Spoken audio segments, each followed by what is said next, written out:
As they used to say when I was a kid, TGIF. Thank God it's Friday, and I got to tell you, I have been waiting for this for a while because leave aside all the stuff in the world of sports, this will take my mind off all the things going on in my life and maybe your personal life here over the next few hours, and I'm looking forward to it here on Sportswire Radio because I'm joined with right now by four of my guys here, including Randy Dillon of the Hockey Fan Chat. I guess who's kind of got the hockey playoff beard going on there a little bit, although the Stanley Cup Finals may be over eventually, but he still got that here. Justin Gianelli of the Baseball Banter Show. Chris Pizzea of the Liftoff Jets and the Talking Rivals Show. And, of course, not to be outdone, the brute force Brad Weiss, the legendary SJC New York Golden Eagle, also the head coach for our Plainview JFK Boys JV team, also with the Level Up Long Island Nets, and I guess you could say the Long Island Brew Crew, which really haven't talked about much this season, but he is a part of the team. So, guys, happy Friday, and definitely looking forward to this, and hope everyone has had a great week. For the most part. Doing pretty good. Yeah. For last night. Well, certainly you left out pretty much, right? The Brew Force, you said almost, right? You said almost because until last night. Well, I wanted to get to that because I'm glad that you brought that up because the topic that I've heard, not just in the New York talk radio market, but all across sports radio, especially, or even ESPN, other outlets, is the NBA draft. And, you know, the Brew Force, I was going to talk Stanley Cup because I got Randy Dillon here, and I'll get to the Stanley Cup. I'll get to the Barry Trotts developments. I'll get to a few other things, NHL, but I'm going straight for the jugular, as they would say. I'm going right for the NBA draft, and I'm expecting almost Stephen A. Smith-like expressions for the Brew Force, Brad Weiss, and even help me out because before I went on the air, I'm checking the New York Post, and I'm reading Mike Vaccaro, and I'm kind of almost perplexed. He seemed to be in another world because he seemed like he was kind of okay in a sense in terms of the rationale of the New York Knicks trade market yesterday for the NBA draft. And help me out understand this, the Brew Force, Brad Weiss, and give me your perspective and break it down for us on the New York Knicks and their interesting NBA draft night, as some have put it nicely. Yeah, well, for guys like Vaccaro, I'm going to use a Stephen A. Smith's line just for you to start the show. He should stay off the weed, all right, because he might be on it right now thinking that this is okay. Ladies and gentlemen, hello and welcome to the Sports Report tonight. I hope that you guys, take a minute to hopefully just relax. Try to help me relax because it's not going to work, all right? Because, ladies and gentlemen, the New York Knicks, once again, have disappointed the brute force Brad Weiss and made me come on this show and have to go crazy about this team, okay? What do? So last night, NBA Draft 2022, we have the 11th pick in the draft. We all knew that, we weren't going to get some superstar. We were hoping that we could trade up to get Jaden Ivey. That didn't happen. But we all expected to at least get a player in the draft in the first round. And what do we do? First, before I even get to that, we get to the 11th damn pick. And with picks before, I said to my dad, who was sitting right next to me, watch them pick another dude out of France who we have no idea who he is, because this is what they do. They find the guy who no one knows, and they draft him. And I just don't know how this team does it over and over again. Doesn't matter who's managing the team. But yet, they did it. And when the pick was made for a man's name named Jang, all right, I can't even pronounce his first name, right? You should have saw my reaction. My head went in between the couch covers. I mean, I couldn't believe what I was seeing, that the Knicks could possibly screw it up again. Luckily, they did trade the pick. Now, this is where we get started with the disaster that the New York Knicks are. They took away that pick. They sent it to Oklahoma City, all right, and they got 3 conditional picks in 2023 in the first round. And some people are like, hoorah, hoorah. Really? Hoorah? All right, this is 2022. Ladies and gentlemen, just as we said last week, the last time the New York Knicks were relevant, I was in diapers. I was 2 years old. And the New York Knicks in the last 22 seasons have won 1 playoff series. They've been to the playoffs 4 times. They've done nothing. And yet people are like, all right, let's just keep waiting more years, get more picks for more years. I'm sick of waiting. The New York Knicks stink. They're awful. They need something something to help this team win. And this is what I'm being told. Yeah, well, we're gonna get picks for the future, and we're gonna sign Jaylen Brunson because we decided to hire his dad as an assistant, and that is going to make us better in the Eastern Conference. Really? Have you seen the teams in the Eastern Conference? Do you think that the New York Knicks, as presently constructed, can compete with Milwaukee, Boston, even the Nets, the Raptors? I'm not even sure they're better than Charlotte right now, as presently Charlotte. constructed. I actually think that John Gonzalez is going to wake up right now that the Detroit Pistons might be better than them this year because they honestly, I think, won the draft. They won the draft, in my opinion.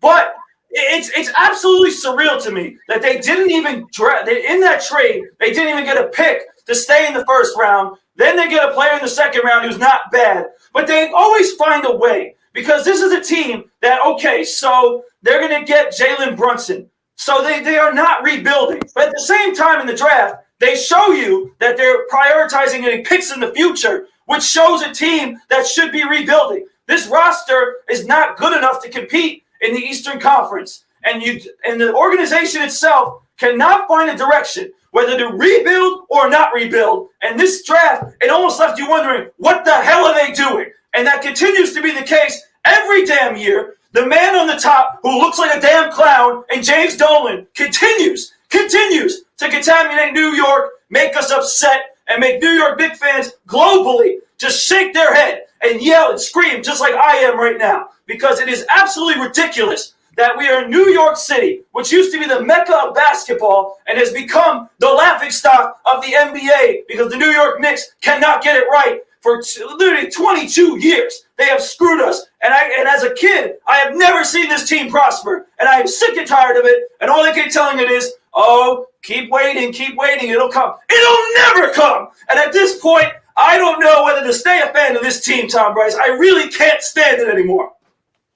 Well, it's definitely tough. And speaking of John Gonzalez, of course, of the Sports Authorities page on Facebook, which you haven't joined yet, please do, of course. And John Gonzalez says, quiet, Brute. We all know the best basketball players come from France. Don't you remember Frederick Weiss? We must have faith in our fearless leader, the Honorable James Dolan. Wow. I was That was sleeping, Brute was so brilliant. loud, he woke me up. So there you go. That. But let me ask you a quick question, real quick, because I want to get to the whole situation with obviously Jalen Brunson. And I was reading his stat line. I was hearing, I guess the case for Jalen Brunson, which again, kind of still hard, but 16 plus points per game, shoots 55% from two, shoots 37% from three, about 50% from the field, 6 assists and 4 rebounds. I mean, is this the player that you really go all out for? Because I'm reading his stat lines on a team that with Dallas, obviously with different options, a different setup here. Jalen Brunson's going to be expected to be more or less something different than he's been in Dallas. I mean, is that the way to go? I mean, would you rather have just gone with a Jaden Ivey, who some have described almost as kind of maybe on the lower totem scale of a Russell Westbrook and a Ja Morant? Obviously, still, and we'll get Justin in a few minutes because obviously we have some NBA on the net side I'd like to get to also. But I mean, walk me through that, because part of me feels like I don't feel like Jalen Brunson would really be that much of an improvement over a Jaden Ivey if you were going to go that route. Walk me through that. Yeah, well, here's where I'm going to start with this. So first of all, let's take the shoes of a guy like Jalen Brunson right now and say, where should he really want to play? And listen, the Knicks might be able to offer him more money potentially, but which team would you rather play for? A team with Luka Doncic or a team with Julius Randle? I mean, it's pretty obvious to me that you would want to stay in Dallas. I mean, the team wasn't that far from getting to the champion this year. No. And they made improvements. Yeah, I mean, they made improvements. They made the trade for Christian Wood, who's going to help them big time. And, I mean, a guy like Brunson fits well there. Now, everyone, of course, and this is where this next story just gets even worse. I mean, they are recruiting Brunson like a college team would, because they basically hire his father a month ago, right? They go to a Dallas playoff game where Randall lives, and they sit there and they support, please come to us. And meanwhile, like you said, Tom Bryce, it's not going to make a big difference, because what's the Knicks ceiling, Tom Bryce? The Knicks ceiling, and again, this is a big ceiling, is if they could get to the first round and lose. Yeah, I would say like 40, like mid-40s. I look at That's the as far as they can get. If they can get out of the play-in tournament, okay? And I don't even think they could do that right now because there's teams there that are better than them. So what is the ceiling? Now you're going to give Jaylen Brunson a nice contract. What? So he can sit on our books just like Julius Randle can, and we have to be stuck with him? Meanwhile, if you take a young player, you can develop him, and at least you can have a sense of a direction where you have a young player like Ivy, you have Barrett, you have Quickly, you have something that at least Knicks fans can look forward to. Right now, you got some things to look forward to. You have some things you don't even know what to think of it. You got guys like Evan Fournier on the roster. You got Randall. That shows you that the team thinks it can compete when you have young players. Also, I mean, it's like, what are you doing? Are you trying to support the young players and build something, or are you trying to win now? The team like Detroit that I mentioned earlier, I like what they're doing because they're surrounding young players, right? They're bringing in young players. They have an identity, right? And they're going to get better. The Knicks are not going anywhere. Just like we said last week. And the brute force was lost in translation. In fact, he was so angry here, ladies and gentlemen, that he is frozen because he's just so angry here. So obviously that is the case. And, of course, my very dear friend, Mr. Anthony Finkel, who I actually had the pleasure of seeing last week in Staten Island here at Duffy's, who came out. And thank you, Anthony Finkel, for coming out. And he's a big New York Knicks fan. I'll get to some of the other guys here in a sec. I just want to read off what he has to say. Friday night sports night with the boys. Best night of the week, checking in from the top of the Nitro, a great adventure down in Jackson, New Jersey, if I'm not mistaken. So certainly Six Flags, yeah. He's at Six Flags. I mean, I've only been to Six Flags. Don't lose your phone from the top of the Nitro. Yeah, has anybody been to Six Flags at the top of the Nitro? Because I know I haven't. So has anybody else been there? I guess not. So hopefully you're having a nice time there, Anthony Finkel. And some other comments in here, and Knicks cleared cap space. You know what that means, right? Kyrie is coming. So, well, please. Can we get brute force back to answer that? I'll get him back. I'm sure he'll come back. I'm sure. Brilliant by the brute force. I'm sure that will listen. He would flip out. Listen, that's why we brought him out. I was going to talk hockey, and I'll get to hockey in a few minutes. But, I mean, it was too good not to pass up and have the brute force basically go off because we were speaking on Instagram during the draft, and we spoke the night before, and I kind of had a feeling that this was set up for the brute force, Brad Rice. But, I mean, I'll go over to the Nets real quick. I mean, Justin, I'm trying to figure out also the Nets. I mean, conversely, they're doing their own kind of hatchet job because I'm trying to figure out what's going to go on with Kyrie. I guess we're going to know here in the next week. And I'm also reading the New York Post about Kevin Durant, and it's still, I don't know what's going on with this team right now. I mean, with the Brooklyn Nets. I mean, help me out, Justin. Yeah, I don't know. I don't know what's going on either. What I do know is we have until June 29th until Kyrie Irving has to make his option, whether he's opting in or opting out of the player option for this coming season. And, you know, that's really going to determine whether or not that they are going to come together on a long-term deal. I'm a little bit skeptical that they will. And, you know, at this point, he could just take his act and walk out the door because everywhere he goes, he ruins the franchise. And did you hear he's got a list of teams, and ironically, the Lakers was on that list of teams he wants to go to? Yeah, I mean, did he make amends with LeBron James? I mean, that was my first thought, right? Yeah, I mean, I didn't think that would be a destination. I mean, I really didn't know what his destinations would be because it felt like he'd finally settled in because he's on his hometown team. But, you know, I'm not sure. I think in the end they both stay, but you know, I think that they're going to come to some resolution with the contract. Now, as for the rest of the roster, I mean, that remains to be seen. Obviously, no draft picks last night, so they didn't make any additions to their roster. But unless I missed an undrafted free agent at the end of the draft, but you know, it was really other than the KD Kyrie news, which was eventful in itself. Well, that's a big news story itself, right? Pretty uneventful in terms of the draft itself because the Nets didn't select anybody last night. Yeah, I just go back and bring the brute force back in here, and I just go back with the Nets for whatever reason. I like the team they had a few years back more than the team they have now with Durant and Irving. I kind of like Jared Allen and Karis LeVert and D'Angelo Absolutely. Russell and Joe Harris, more of a figure in the rotation. I like that team more than this team that they've had now, where they put all these veterans and just kind of meshed them together. And I got a couple of different comments as the Brute Force Brad Weiss returns in here. And first one is here from Johnny. What's a better deal for the Knicks? And Luka's sidekick versus baller, although he doesn't play much, and a psychology professor for the city. So welcome back to Brute Force. You were definitely frozen there. A lot to go on there. And some comments, obviously, from the Peanut Gallery. And thank you for all that. And what's a better deal for the Knicks then? That's the first one I'll go with. Well, at this point, listen, first of all, is there a good deal for the Knicks? I mean, there's really no good for the deal for the Knicks at this point because they're, again, like I was about to say, as I got cut off because, I think the show is just, already telling me to keep my mouth shut about this. But, it's at a point where whatever you do, you're still going to be in the same spot. Like, you think Jaylen Brunson is going to get you to a top 8 team in the East? No. He's going to get you at best between 7 and 10. If you got a young player, that would get you the same place. But at least we would have something to look forward to. And the worst part about all this, Tom Bryce, is this.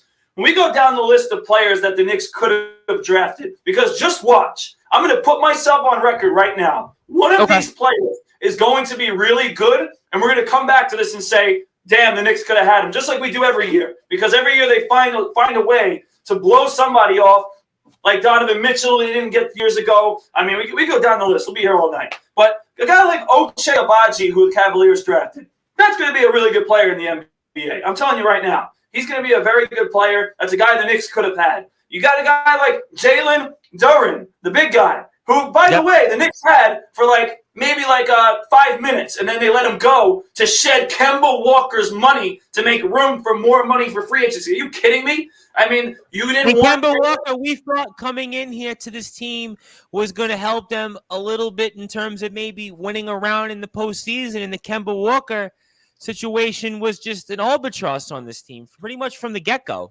Exactly, but you decide to shed his contract, and instead to do that, you get rid of a guy who could have helped your team, and it could have been a nice big man to have for many years, right? Mitchell Robinson's a free agent. You got to pay him. I mean, this would have been a nice guy to have, at least as a backup. You got a guy like Nerlens Noel as the backup, who's athletic but can't catch the ball. I mean, this guy looked like he could catch the ball. He could dunk. He could rim run. I mean, what's wrong with that? Then you got other guys. A.J. Griffin from Duke. He can shoot. He's an athlete. He's a guy on the wing that we desperately could get a Duke player later on. They did get a Duke player later on. Yeah, but that's the second round. I'm talking about the first round. All right, first round players. I had to throw it out there. I mean, even the guy from another Kansas guy like Christian Brown, I know he was lower, but why couldn't the Knicks in the Oklahoma City trade, right, get a lower first-round pick and get a guy like that who could shoot? We need shooting and guys who could play defense. Unfortunately, we don't have guys who can do both. We got Fournier who can shoot but can play no defense. Then we got guys who can play defense but can't shoot, right? So how the heck are we supposed to be a good team? And this is where, again, it's not exactly all on Tom Thibodeau, in my opinion, because he just doesn't have a roster that can compete in the Eastern Conference. And when you have, and this is the last thing I'll say because I'm just so done with this damn team. It really pisses me off that I had to come on the show and talk so much about them. But when you have Jaylen Brunson, R.J. Barrett, and Julius Randle in the same starting lineup, what are teams going to – I mean, I'm a coach, so I can tell you right now. What are teams going to say? Force them all right. They can't go right. All of them go left. I mean, how much easier can you make it for another team to scout you when you have 3 guys who are all lefty who can't go right? I mean that's going to work out. That's going to work out real well. I mean, please. The Knicks just can't get it right. They're embarrassing us. They're embarrassing New York City. They're embarrassing New York basketball. And I just can't believe, right, that every time we think that something's going to go right, and the last guy to blame here is Leon Rose, by the way, who simply won't talk to him. Isn't his son the agent for Jalen Brunson? Doesn't this make That's true. I mean, it doesn't get more corny.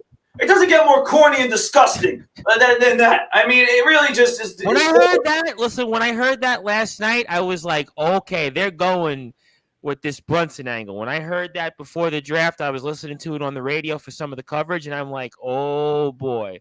this is where this is It's going. just, I just really can't. With this What strikes me is the fact Go ahead, that jump in. they trade with the Thunder. They get this Jen kid from France, swapping with the Thunder. The Thunder made 4 picks in the first round last night. And for a minute, I thought there was a chance they'd be picking number 12 when the Thunder went up to 11. And I was like, okay. And then I look at the rest of the board. Who made the last pick of the first round? The Thunder. Now, they took Peyton Watson out of UCLA, which, by the way, actually was a very confusing pick in its own right. But if the Knicks were to jump in and they would have gotten that pick, you could have looked at Christian Koloko, who went 33rd, a center from Arizona. Jalen Williams went 34th to Oklahoma City. I mean, these are early second-round picks. I don't understand. I don't understand how they didn't get back into the first round this year. I'll never understand. I'll never understand. And I mean, it's going to take like like the guy said, a psychologist or somebody to really dissect. Do we know Johnny, by the way, on YouTube? Do I know a Johnny on YouTube? Is that what I'm trying to figure out here? I mean, somebody please just dissect the brains of these really dumb people in the Knicks front office. I mean, how much more ridiculousness do we have to take? I mean, really, seriously. Like I'll say, last thing I'll say, again, just so everyone can get a sense of why I'm so pissed off, why me, the brute force Brad Weiss, is pissed on this show, is because the last time the Knicks were relevant, I was in diapers. Well, I've never seen this team successful ever. 2012 was the one year I would say. There was 1 year in that run, 2012. They won 54 games. They had 54 wins. Yeah. All right, but they did win 54 games. I mean, I did think they were an okay team, but the point is well taken. And John Gonzalez has, and I'll move on to the NHL in a few minutes, I promise, because I actually do want to talk about a couple things. Barry Trotts are working, and the Lightning and Avalanche right now, because the Lightning are winning 2-1. But John Gonzalez. Sure. When you're done with the comments, I do have a thought. I do want to get thoughts on, at least from Brad, what the thoughts on the top of the draft.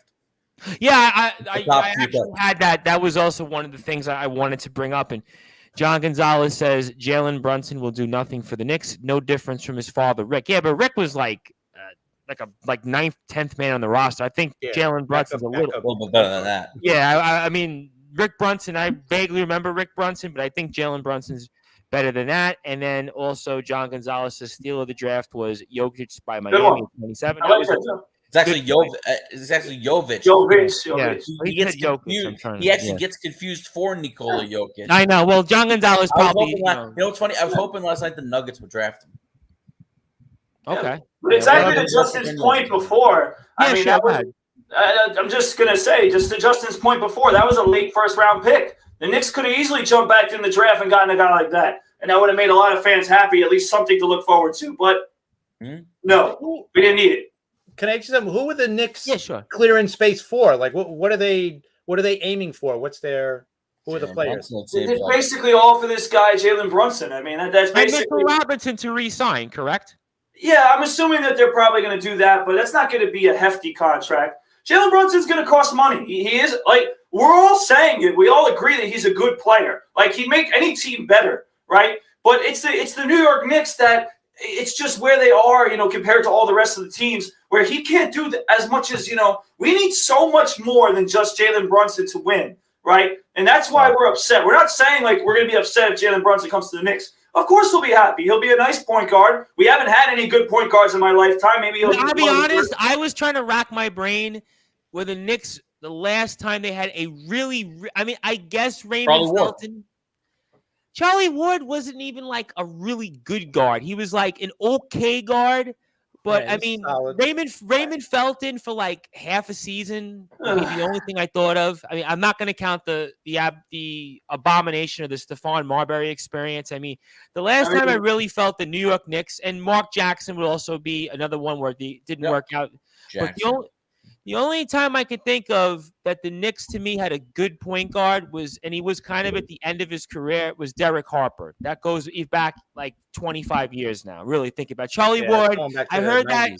on the radio, but Charlie Ward to me I never felt was like a great guard. It was okay. He was a starter for a while, got a big contract, but I'm thinking about it again. Raymond Felton half a season. Mark Jackson really wasn't good here. I mean, we talk about Stephon Marbury. That was a disaster. I mean, go ahead, Jeremy Lin for like a couple months. Yeah, insanity. Yeah. That's a nice one. Oh, Let me get to Justin's point though, the brute force, because Justin did have a good question. I mean, what was your thoughts on some of the NBA draft picks at the top of the ladder? Leave aside the Knicks, and they're certainly interesting draft night. Yeah, it was definitely a little surprising with the order. I think a lot of people had Jabari Smith going number 1, including myself. Yep. I thought so too. But the one thing, just listening to Paolo Banchero, first of all, he's definitely worthy of being a number 1 pick. He's a great player. He's got all the tools you want. He's got a great size and a lot of ability. But, listening to Paolo, I mean, the Magic were very much, multiple meetings with him. They had workouts. So it shouldn't have came as much as a surprise as most of us had, because the Magic were very much interested in Banchero, like more than any other player, it seemed, from just the amount of meetings and the amount of workouts they had with him. So I didn't think it was such a surprise. I was surprised as somebody seeing, I mean, a guy like, Jabari Smith, it has a lot of talent. And, some of his player comps were to Kevin Durant with some of his skill sets. So that's tough to pass up on. But I think Paolo's going to be a great player. I mean, listen, it's actually funny with Chet Holmgren going number 2. One of my former assistants at St. Joe is Tom Bryce, Prentice Small. Prentice Small. I remember Prentice Small. I was like, I hope you weren't saying Joe Mantesta, because no, I am a Joe Small, Mantesta fan. as well as NBA trainer Jerry Powell a few days ago, actually trained Chet Holmgren. And listen, you just watch him train. I was watching a video of him train, and you see his ball handling skills, his shooting skills, his ability to make moves off the dribble. For a guy who's 7 foot, yeah, of course he's skinny, right? But he doesn't miss games. That's the one thing he doesn't do. He doesn't miss games. He's versatile. He blocks shots. So I like his ability with Oklahoma City, with that roster that they have building there. He's a very big piece to that roster. I think Jabari Smith will be a good fit with the Rockets. Keegan Murray too. We had seen him maybe a little bit lower than 4, but another team like the Kings were very much into Keegan Murray this entire process. So he's going to be a great player. And then obviously, like I said about Detroit earlier, congratulations, John Gonzalez, because I personally think that Jaden Ivey is going to be a big-time player.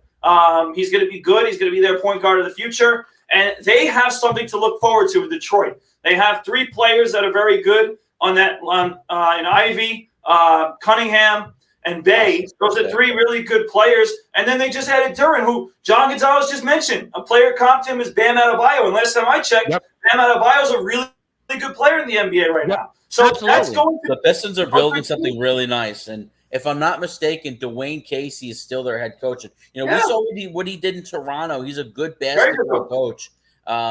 Detroit's really building something here. The one thing I'm concerned about is I don't know that Chet Holmgren works in the NBA. I really don't. Interesting. I mean, let me just ask you a question, Justin. So would you consider Chet Holmgren kind of to Kristaps Porzingis in a way, like currently in the NBA, where he's struggling? That's the best. Yeah, that's 100% the comp I was thinking of last night. But I'm telling you right now, Chet Holmgren's got to gain at least 65, 70 pounds. I'm sorry, 7 foot 195 in the NBA is just not cutting it. It's not.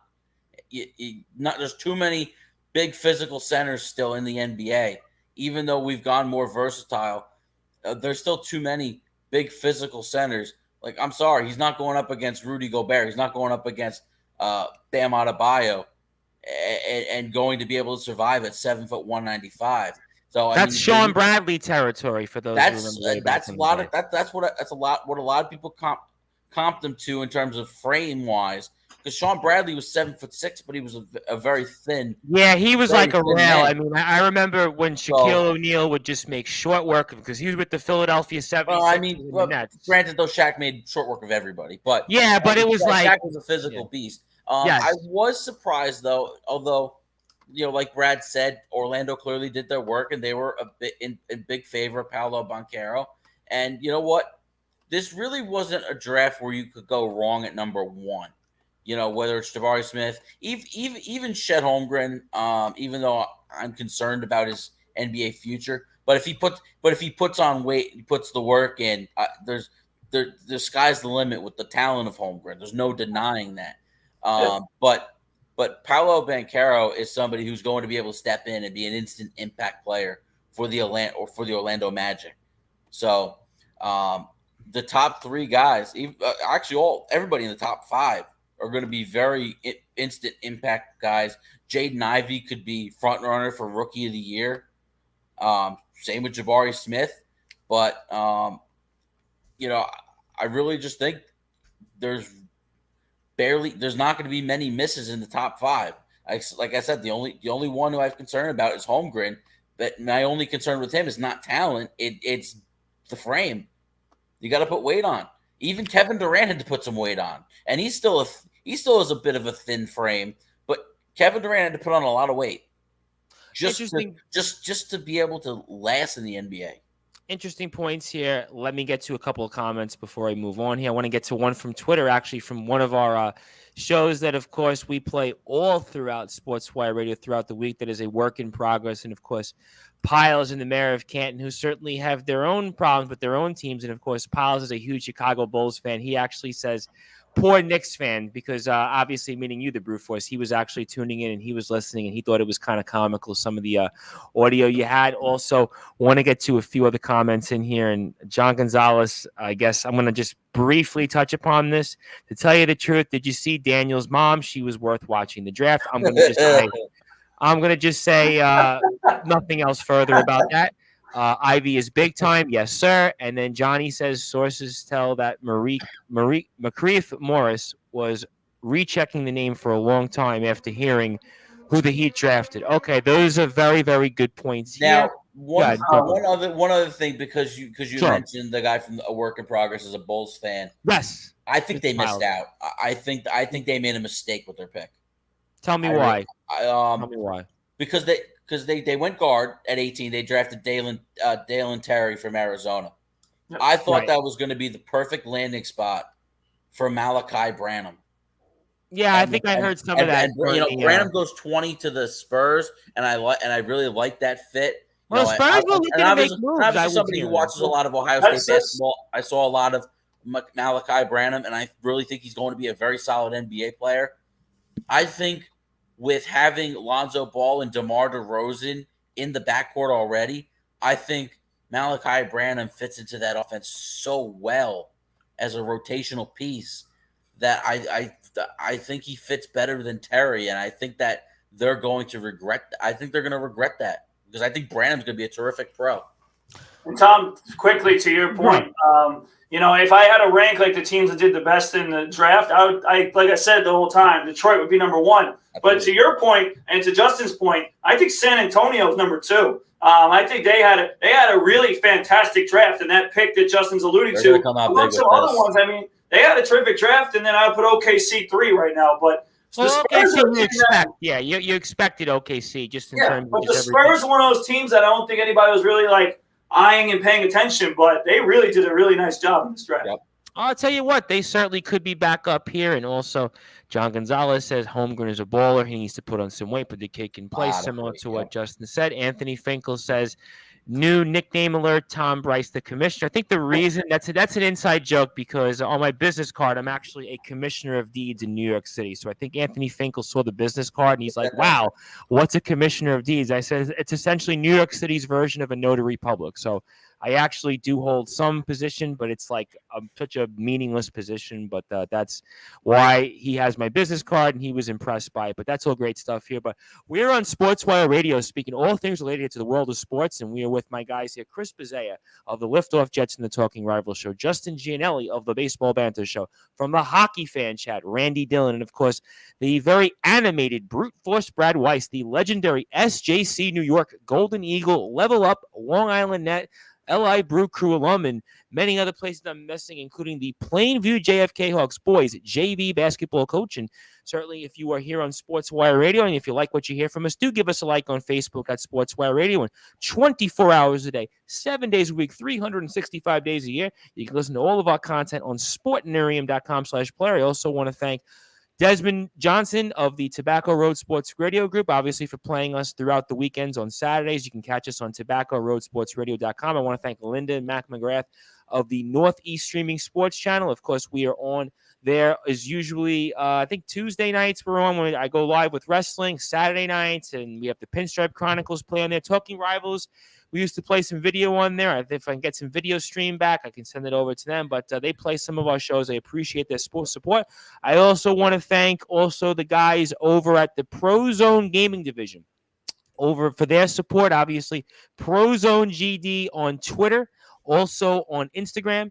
You can also follow them on FNTSYXP on Twitter because they are actually sponsoring a 3-day, 2-night retreat in Santa Ana, California in May 2023. So definitely pack your bags because we invite all gamers, content creators, and cosplayers to the FNYSYXP Beach Retreat. Can I kind of figure out what that actually means, guys? I mean, for those who kind of read this thing off, I've been reading it off all throughout the week, and I have no idea what that means, but I certainly tell people if they want to follow on Twitter, you can go to, again, at FNTSYXP, and it'll be theme nights, bonfires, sandy cheeks. So bring your friends, community, or make new ones here at the Facebook groups. For more information, you can figure out on their Twitter, and also Pro Zone Gaming Division for all the great stuff that they do.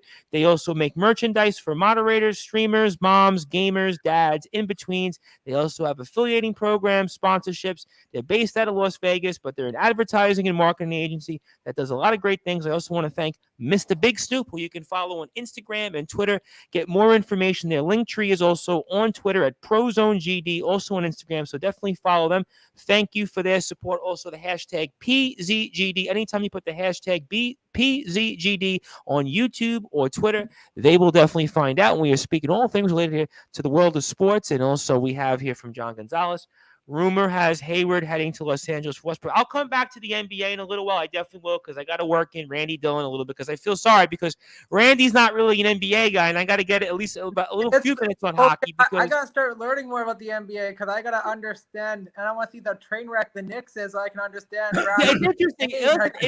I got to tell you, Randy, it makes for good radio because I see people tuning in left and right from different places. So I tell you what, it was a good move for us to open with the NBA.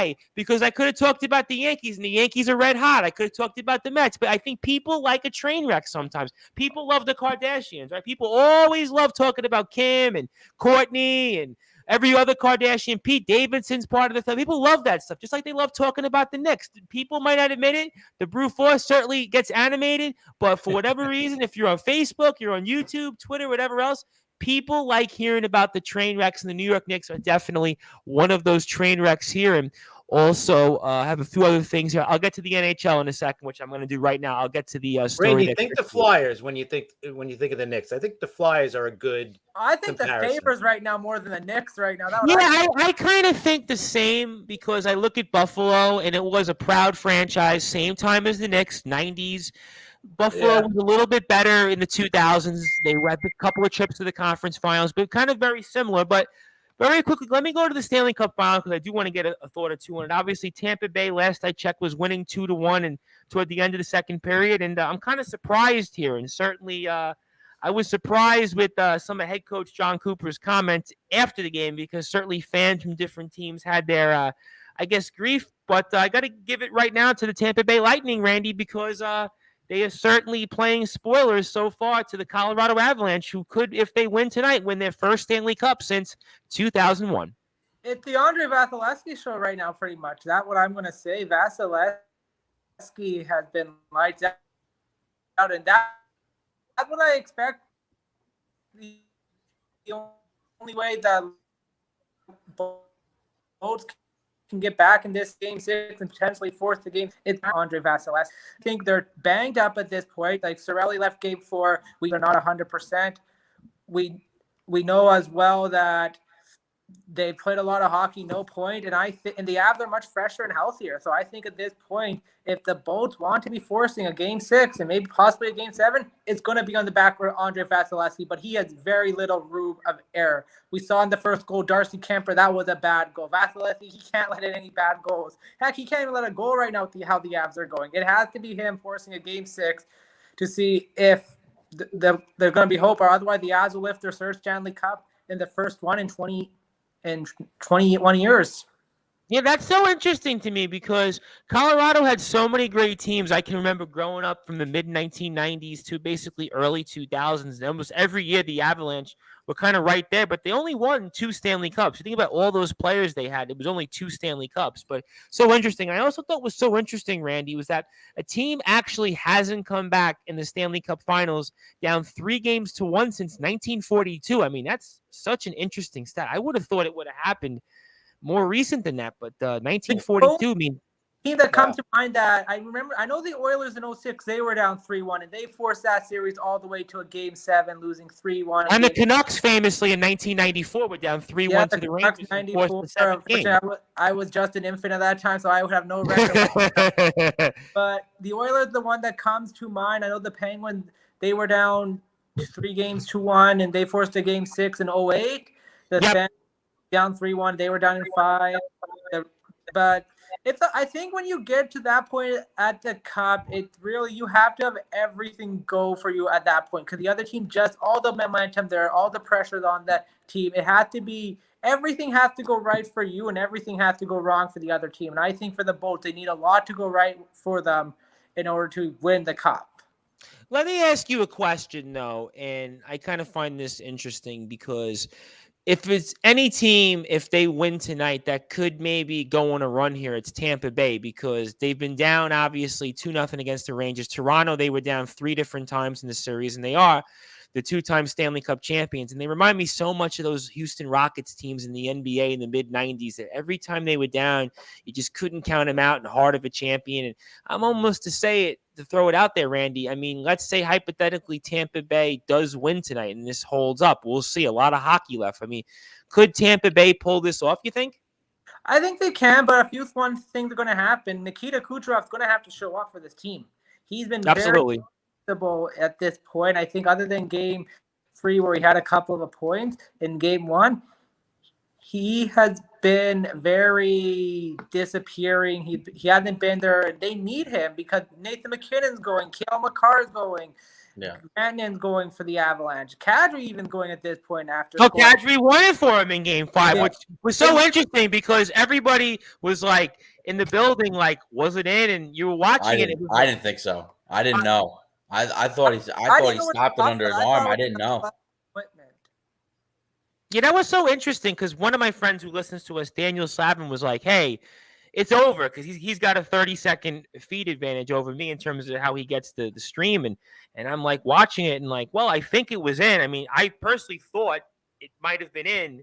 And then it was like they showed the replay of it, and it was like, what did they miss? I had never seen something like that before. You know, how the referees and everybody else kind of missed the angle of it.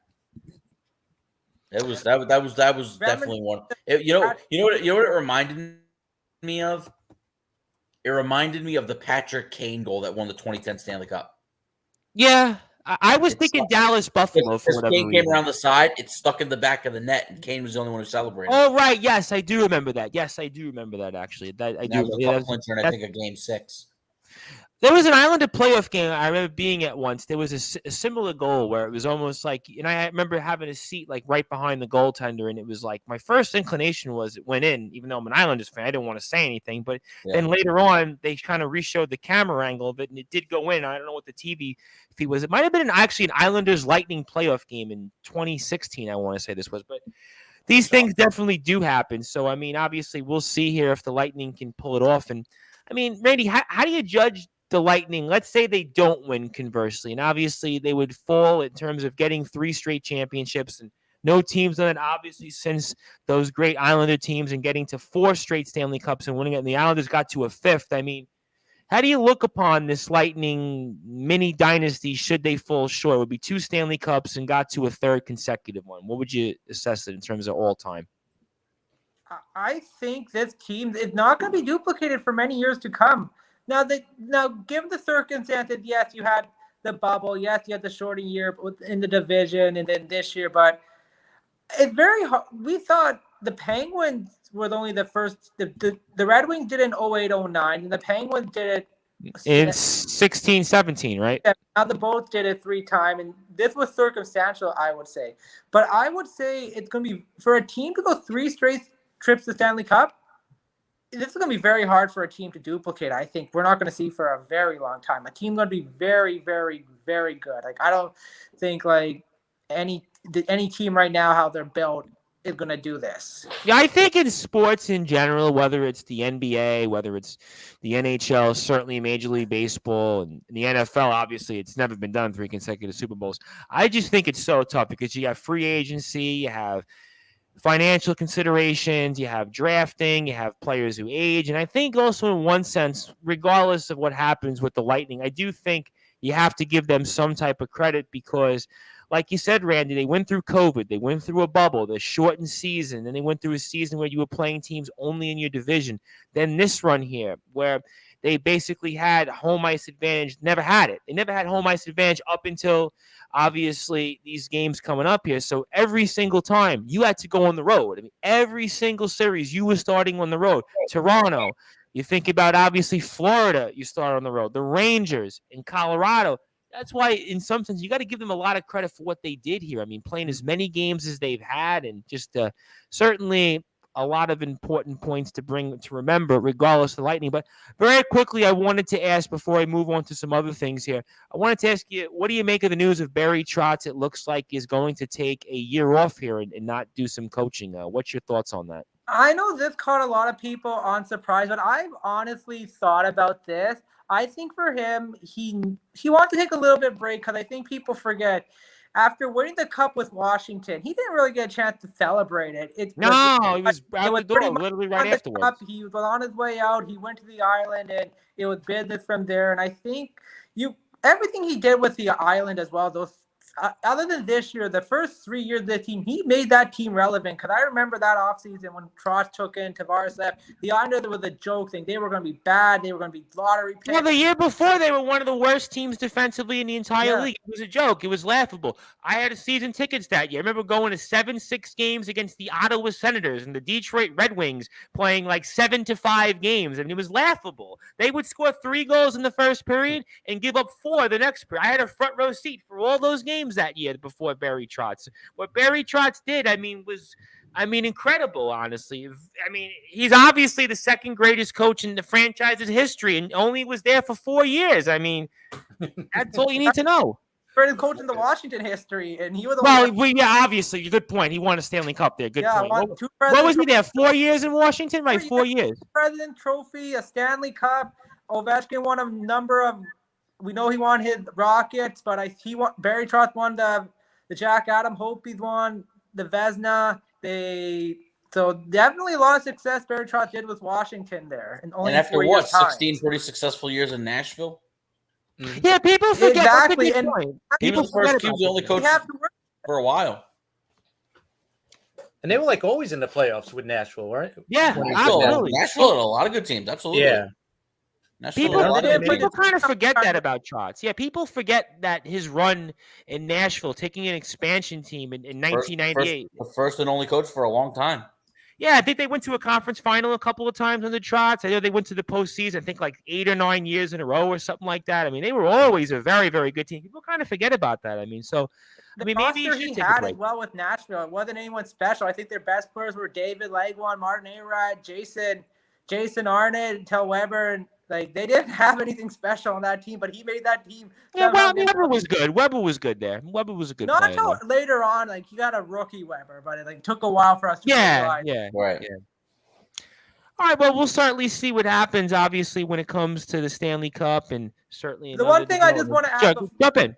Switching is Patrice Bergeron, I hear going back to Boston, and they say the captain goes down with his ship because it's going to be an ugly season for Boston this upcoming season. I can tell you. So let me ask you, why would you come back then if you're a Patrice Bergeron? Why would you come back then? I think it's more of a loyalty thing. I think maybe he owes it the organization to end his career there. Because my honestly hope was in the offseason, Washington would have tried to get him signed to a 1-year deal because Backstrom's going to be out for the year with his hip replacement surgery, and him at the perfect second line center under Kuznetsov. I thought this team, it would be great for them, but I'm like, there goes my hope. But I guess it's just loyalty because he could have had any pick towards his team, and I guess he just wanted to end his career as a Bruin. But it's going to be ugly. It's not going to be like. Yeah, I got a feeling that of all the teams like that Boston, Pittsburgh, Washington trio that's always in the postseason, Boston's the one of the three that's going to fall pretty hard. And I wanted to get to something real quick that actually Chris had put out there about a story about Philip Forsberg. Speaking about of Nashville, Nashville, as we were before. speaking of Nashville, I mean, wanted to get some of the hockey guys' thoughts in here before Rob Marassa comes in here in a few minutes because he's going to talk some baseball and we'll transition. I'm sure the Brew Force will be just as animated because I got a lot to get into when it comes to baseball. But this is a good story that Chris posted out there. For some of the hockey guys, I mean, what do you make of this whole situation with Philip Forsberg in Nashville? I think it's a big development because this is one of the big ticket free agents that is supposed to be out there come July 13th, and if he's not, that could change a lot of teams' plans. And for Nashville, this would be a home run, bringing a guy back like Philip Forsberg, who is a tremendous offensive player, very productive with his points. This would be incredible for the Predators, and it would be a blow to anybody with cap space, honestly. And he's coming off a year where he had 42 goals, 42 assists, so 84 points. Almost 500 points in 10 years. So I mean, this is a tremendous player. Walk me through your thoughts on Randy. Some of this here. So and, I did an episode with the Preds fans actually in April. We talked about this. I remember that. Yeah, I remember speaking about. I remember. What do you think? If Philip Forsberg leaves, this does more damage to the organization than ever because he's the first real superstar this team has had. He's a fan favorite. He's the face of the franchise. He leaves. That there's going to be a lot of hate from that fan base. So I could understand. David Poyle knows this is someone they have to keep. They can't let him walk. Out of all the players they probably let walk over the year or traded, he's one that you have to keep. You have to pay his price. And so 8 years, you feel like that is that enough to get it done? 8 years that you might have to give the 9. You might have to go 9.5 to get it, keep him there. Wow. Trade clause at this point, but for what he's done for the organization and what he's going to keep doing for the organization, you have to keep. Well, he had the best year of his career, as you pointed out. And He's 27 years old. Yeah. So he still has a great year. So there's a lot of great years left. Let's say six out of those 8 had really great years. The last 2 subpar average. It's still worth it. Yeah, I would say looking at the back of his hockey card, I would say 1, 2, 3, 4. I'll give you the benefit of the doubt in the COVID year. 5 years, I'd say. He was like a top par player. So, yeah, I mean, it's a tough call. And for a franchise, I wouldn't quite say is a big market, kind of one of those mid-market franchises. I think it's, you got to sell tickets, right? That's always Smashville. I mean, always Smashville. Yeah. So always such a interesting place. I always feel like that those games they had in the postseason were always really loud ones. So I mean, they surprisingly have one of the best fan bases in the NHL. That's for sure. I can see that. That's a very passionate fan base. Well, think about it though. I mean, they have 2 major sports franchises. You've got Tennessee and you've got Nashville. Yeah, so I mean, in one sense, and they've been good. Well, they have the Grizzlies in Memphis, but in terms of the city of Nashville, yeah, because right, that was my point. I mean, the Titans play in Nashville, and you look at that franchise. I mean, they've been relatively a pretty stable franchise in terms of success. They've always been relatively a postseason contender. They've had some success. Goes back to our point. Every time we talk about hockey, we talked about why the Rangers are set up for success. Igor Shesterkin. They had Pecorine for all those years. I mean, done a great job building that one of the team. consistently best goaltenders in the league. Oh, absolutely. Starts at net, right? If you have a good goaltender in this league and you have a good goaltender for a lot of years, you can definitely compete here. And it's a franchise, again, won a couple of division championships. I know one Stanley Cup final appearance, I think 2017. And Also the Penguins. yep, obviously, again, you look at them, they've been pretty much, every year they've been a relatively stable franchise that, gets into the postseason and sometimes has some luck. So all great stuff here. And Randy, anything you want to share, plug, anything NHLS related on your mind before we move on here? And also any hockey fan chat shows? Because I was listening to Rick DiPietro this morning, and I know ESPN's going to have a big NHL free agent show upcoming. I think not this week coming up, but the following one, whenever the Stanley Cup ends. And certainly free agency is coming soon. So that means I'm sure a hockey fan chat show might be on the way as well. Might get another one here. Unfortunately, I'm going to be heading out on vacation. Oh, lucky you. Lucky you. Where are you going? Anywhere interesting? Just going back home to see my family in Calgary. So we'll be excited there. We'll try to get one out before, but if not, definitely we'll get one out for free agency because lots going on, especially the market I'm in Vancouver. The rumor mill here is going nuts. Oh, I'm sure. Happen with all the talk there. Johnny Gaudreau, where he's going to sign. I know Justin's got his fingers crossed for New Jersey. So, but we'll see. Bring him home. Very busy time because we got the cup finishing. We're right in the draft and free agency. So the next 3 weeks of hockey, even though there's going to be no games, the news headline is going to be going nuts as it's been so far. Well, hockey's always good for the first couple of weeks in free agency. And a side point here, Nashville's record since they've come into the league, really impressive. 897, 686, 16, 170. So that's a really, really impressive feat there. And of course, if you like what you hear from Randy Dillon, definitely follow him on Instagram and Twitter for all the great things that he certainly does for us on Sportswire Radio. And you can definitely do that here. That is at Randy. You can do that, Randy Dillon, Dillon. That's Randy, Dillon. Also follow him on Instagram as well. And I've got another comment in here in a second I'll get to for the Brute Force comes back. And very quickly before I transition to Randy, what's the weather like in Calgary this time of year? It's a mix. We can get snow. I've seen snow in July. I'm not going to lie. Really? You've seen snow in July? But we've got it snow in July in Calgary. So what's the hottest in Calgary? Do you get like 90 degrees in Calgary? I like 30 degrees Celsius, like 35. Okay. So it can get pretty hot, but like I said, we can get snow. Because it's so interesting because right now, like in the UK, last week they had like one of the hottest runs like they've ever had. And then this week it was like almost cold and rainy. It's like so bizarre. So I hope that you enjoy the vacation. Thank you for all that you do for us. I'm looking forward to having you on next week. We'll speak some more NHL, maybe get a recap on the finals and everything else you do. And we'll wait eventually for a hockey fan chat show. I look forward to all that stuff. And thank you, Randy. Thank you for hanging out with us. And it's now 2-2 between the Lightning and the Avalanche. So that means certainly they could be on the ropes here. Now we're in the middle of the third period. So go enjoy that, Randy. Thank you for all you do. Enjoy your weekend. And we'll see you next week, I guess, my friend. I'll try. I'll try to join next week. If not, listen, we'll have you. We'll definitely get you back on. Don't you worry. Sounds good. Take care, everyone.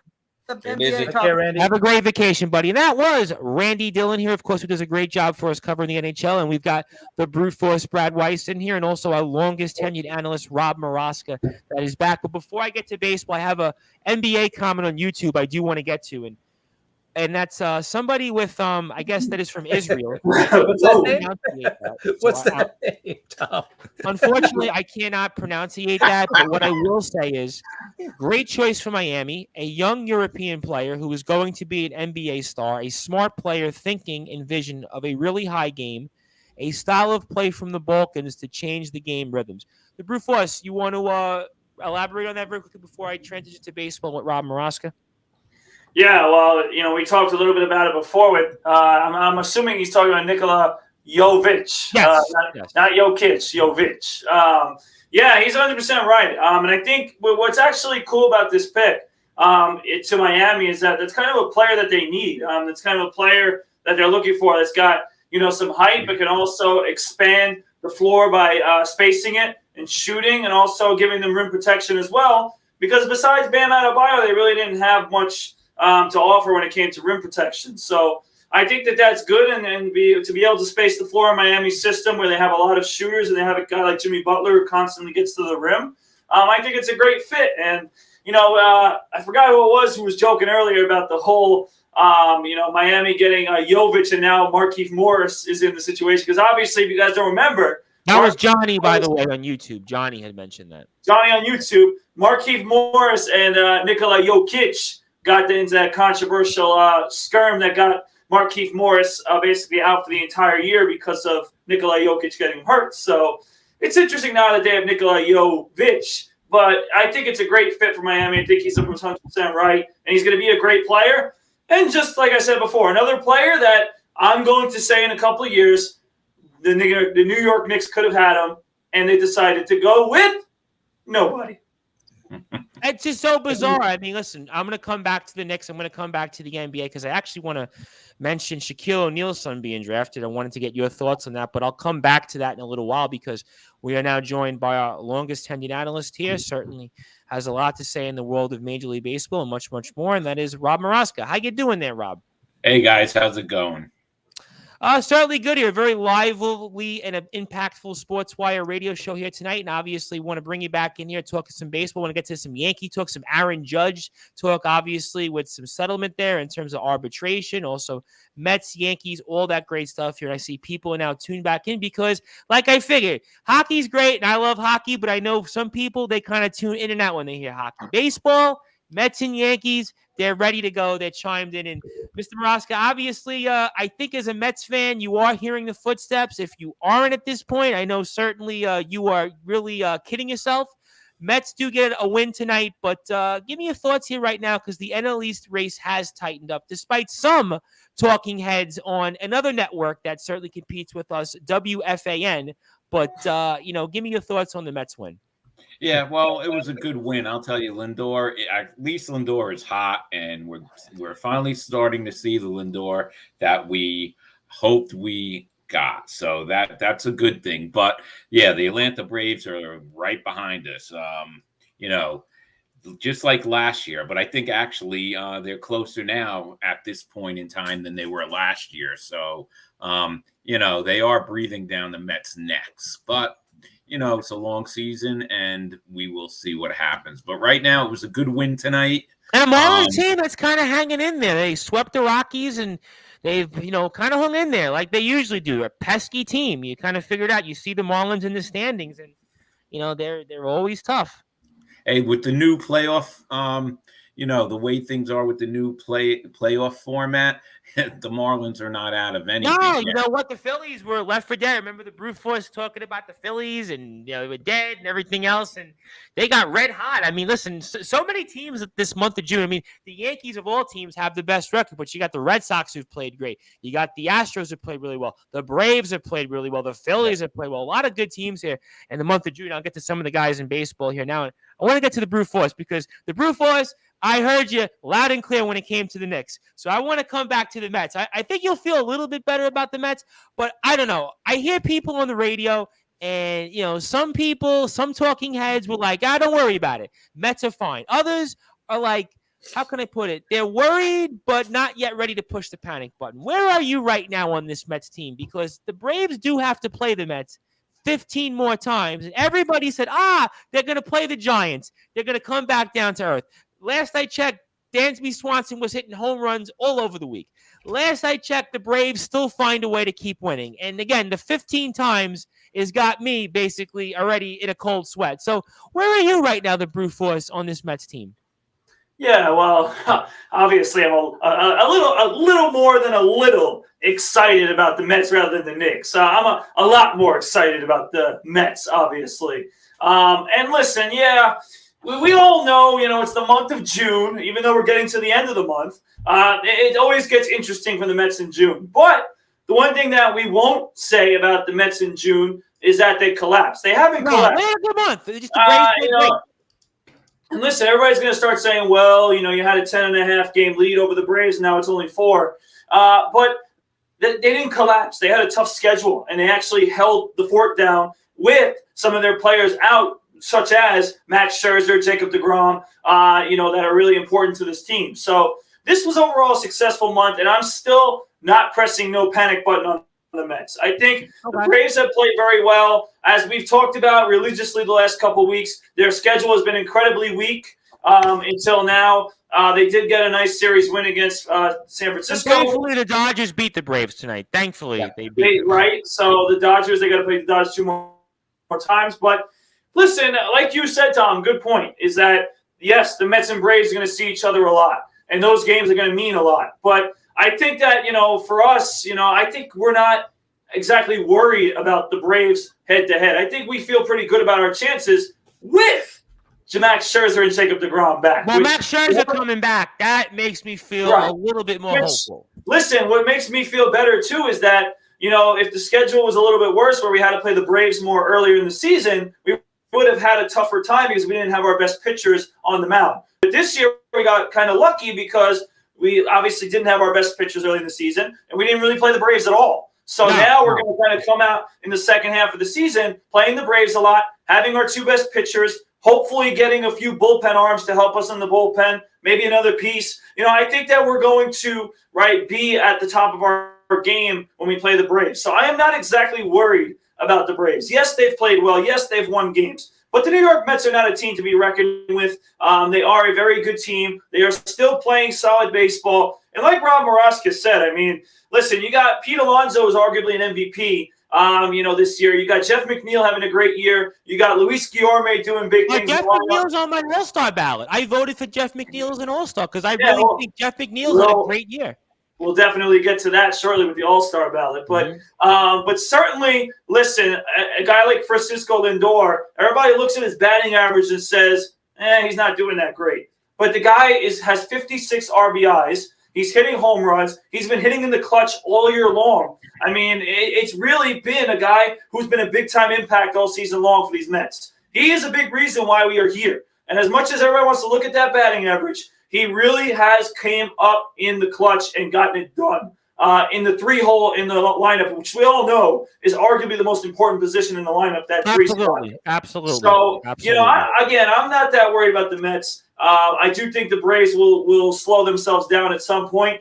And personally, as much as everybody talks about how worried we should be to play the Braves because we never perform well against them, I'm actually excited to see the Braves. I think that it's time for us to make a statement and show them who the better team is, and I think that's the New York Mets.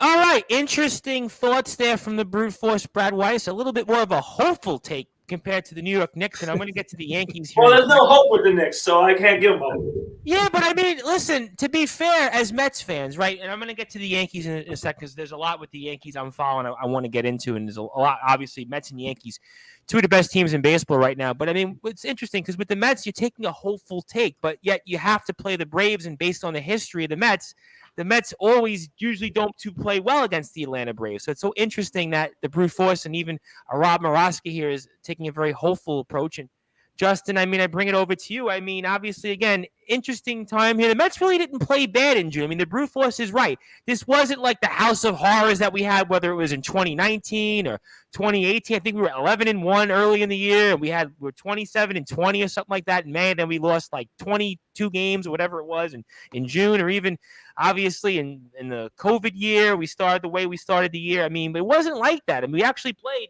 okay. Just the Braves just played out of their minds and beat up the teams they had to beat. It was almost like a college football like schedule for the Braves. Just beat up on all the patsies and the teams that are just not your non-conference schedule. But you feel okay with the Mets right now, or what do you think? I do. No, I feel good. Why. You know what? Tell me why. They've handled the month of June pretty well. They're currently 12-9 in the month, and actually, I believe it would be for the first time since 2012. The Mets have not had a winning record in the month of June since 2012. Wow, even 15-16 when we went to the World Series with the playoffs. Wow. Well, the Mets were not a good team in the first half both years. Remember that? I know 16. I know 16. 2015, you were betting John Mayberry Jr. and Eric Campbell 3-4. Thanks for reminding us about the John Mayberry Jr. But we didn't get his father like Chris and Rob Moroska. So if we got the father, I'd say, yeah, that would have been great for us. But with a win tomorrow over the Marlins, the Mets will have guaranteed themselves a winning record in the month of June. So, okay. And we got still days left in June. That's a good point. Yeah, and they're remember, they got the 2 off days. They play 2 more with the Marlins, 2 more with the Astros, 2 more with the Astros. I feel good about this team. You know what? They're playing good baseball. and I'm actually more than okay with this decision to not pitch Scherzer on Sunday. Tell me why. Because you know what? I feel like the team is in a good spot, and we've received pretty solid news that it looks like Carlos Carrasco will not miss a turn, and he will pitch next week. Whether it's Wednesday or maybe they give him an extra day or two and pitch him Friday. Remember, they can manipulate the rotation however they want. Right. With the 3 off days in 8 days, you had Thursday off, Monday and Thursday of next week off. But I don't want Scherzer to make like Tyler Miguel. I don't want him to make a couple starts and then he's gone again. I want Scherzer in the rotation for the rest of the year. So if I'm absolutely sure, okay, maybe one more rehab start, or maybe you push him back. Maybe he pitches against Houston next week. Who knows? Maybe they just move him a few days. We'll see. But I'm feeling good. This lineup has been productive. Francisco Lindor, again, monster night tonight. He's been very productive. He's had a ton of RBIs. He's got, I think, almost 60 RBIs now. Top 5 in the National League. Obviously, Alonso is the most RBIs, but I would definitely say the bullpen still scares me, especially if you watched Drew Smith tonight. I mean, couldn't find the strike zone. Especially the one strike out of Astudillo. I mean, dude's swinging at his eyes. I don't know what he was swinging at. So he helped him out. But yeah, overall, I think all you got to do is take care of your business against the Atlanta Braves. I'm going to go on record right now and saying the winner of the season series between the Braves and Mets will win the division. Well, I think that's a fair point because at this time last year, when the Mets when they played their 72nd game, they were 40-32. This year they're 46-26. And the Braves are 41-31 right now in the same. And they were exactly 4.5 up at this time last year. Rob Maraska, he pointed out, actually saying the Braves are closer to us this year than they were last year, which you would have never thought considering. Right, because I think if I'm not mistaken, the Phillies were in second for a while. Yes, they were. Yes. They the were. Braves the Braves were really floundering until the trade deadline. Yep.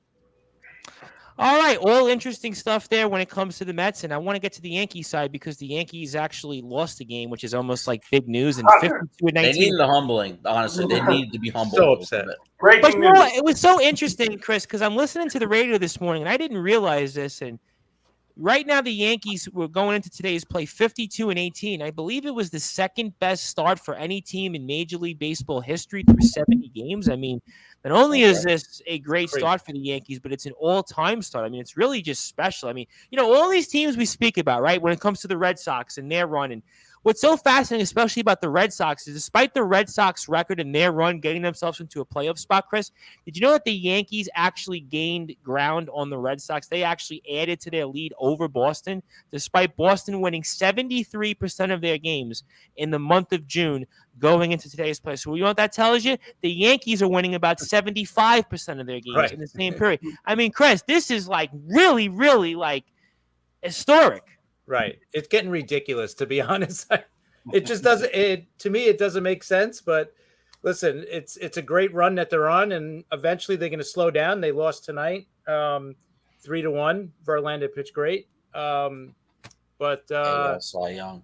I think eventually they're going to slow down. But right now, they're playing great, and knock on wood, no major injuries. I think that's the big thing. Other than the pitching has just been phenomenal. Even tonight, Severino gave up a 3-run homer, but that was it.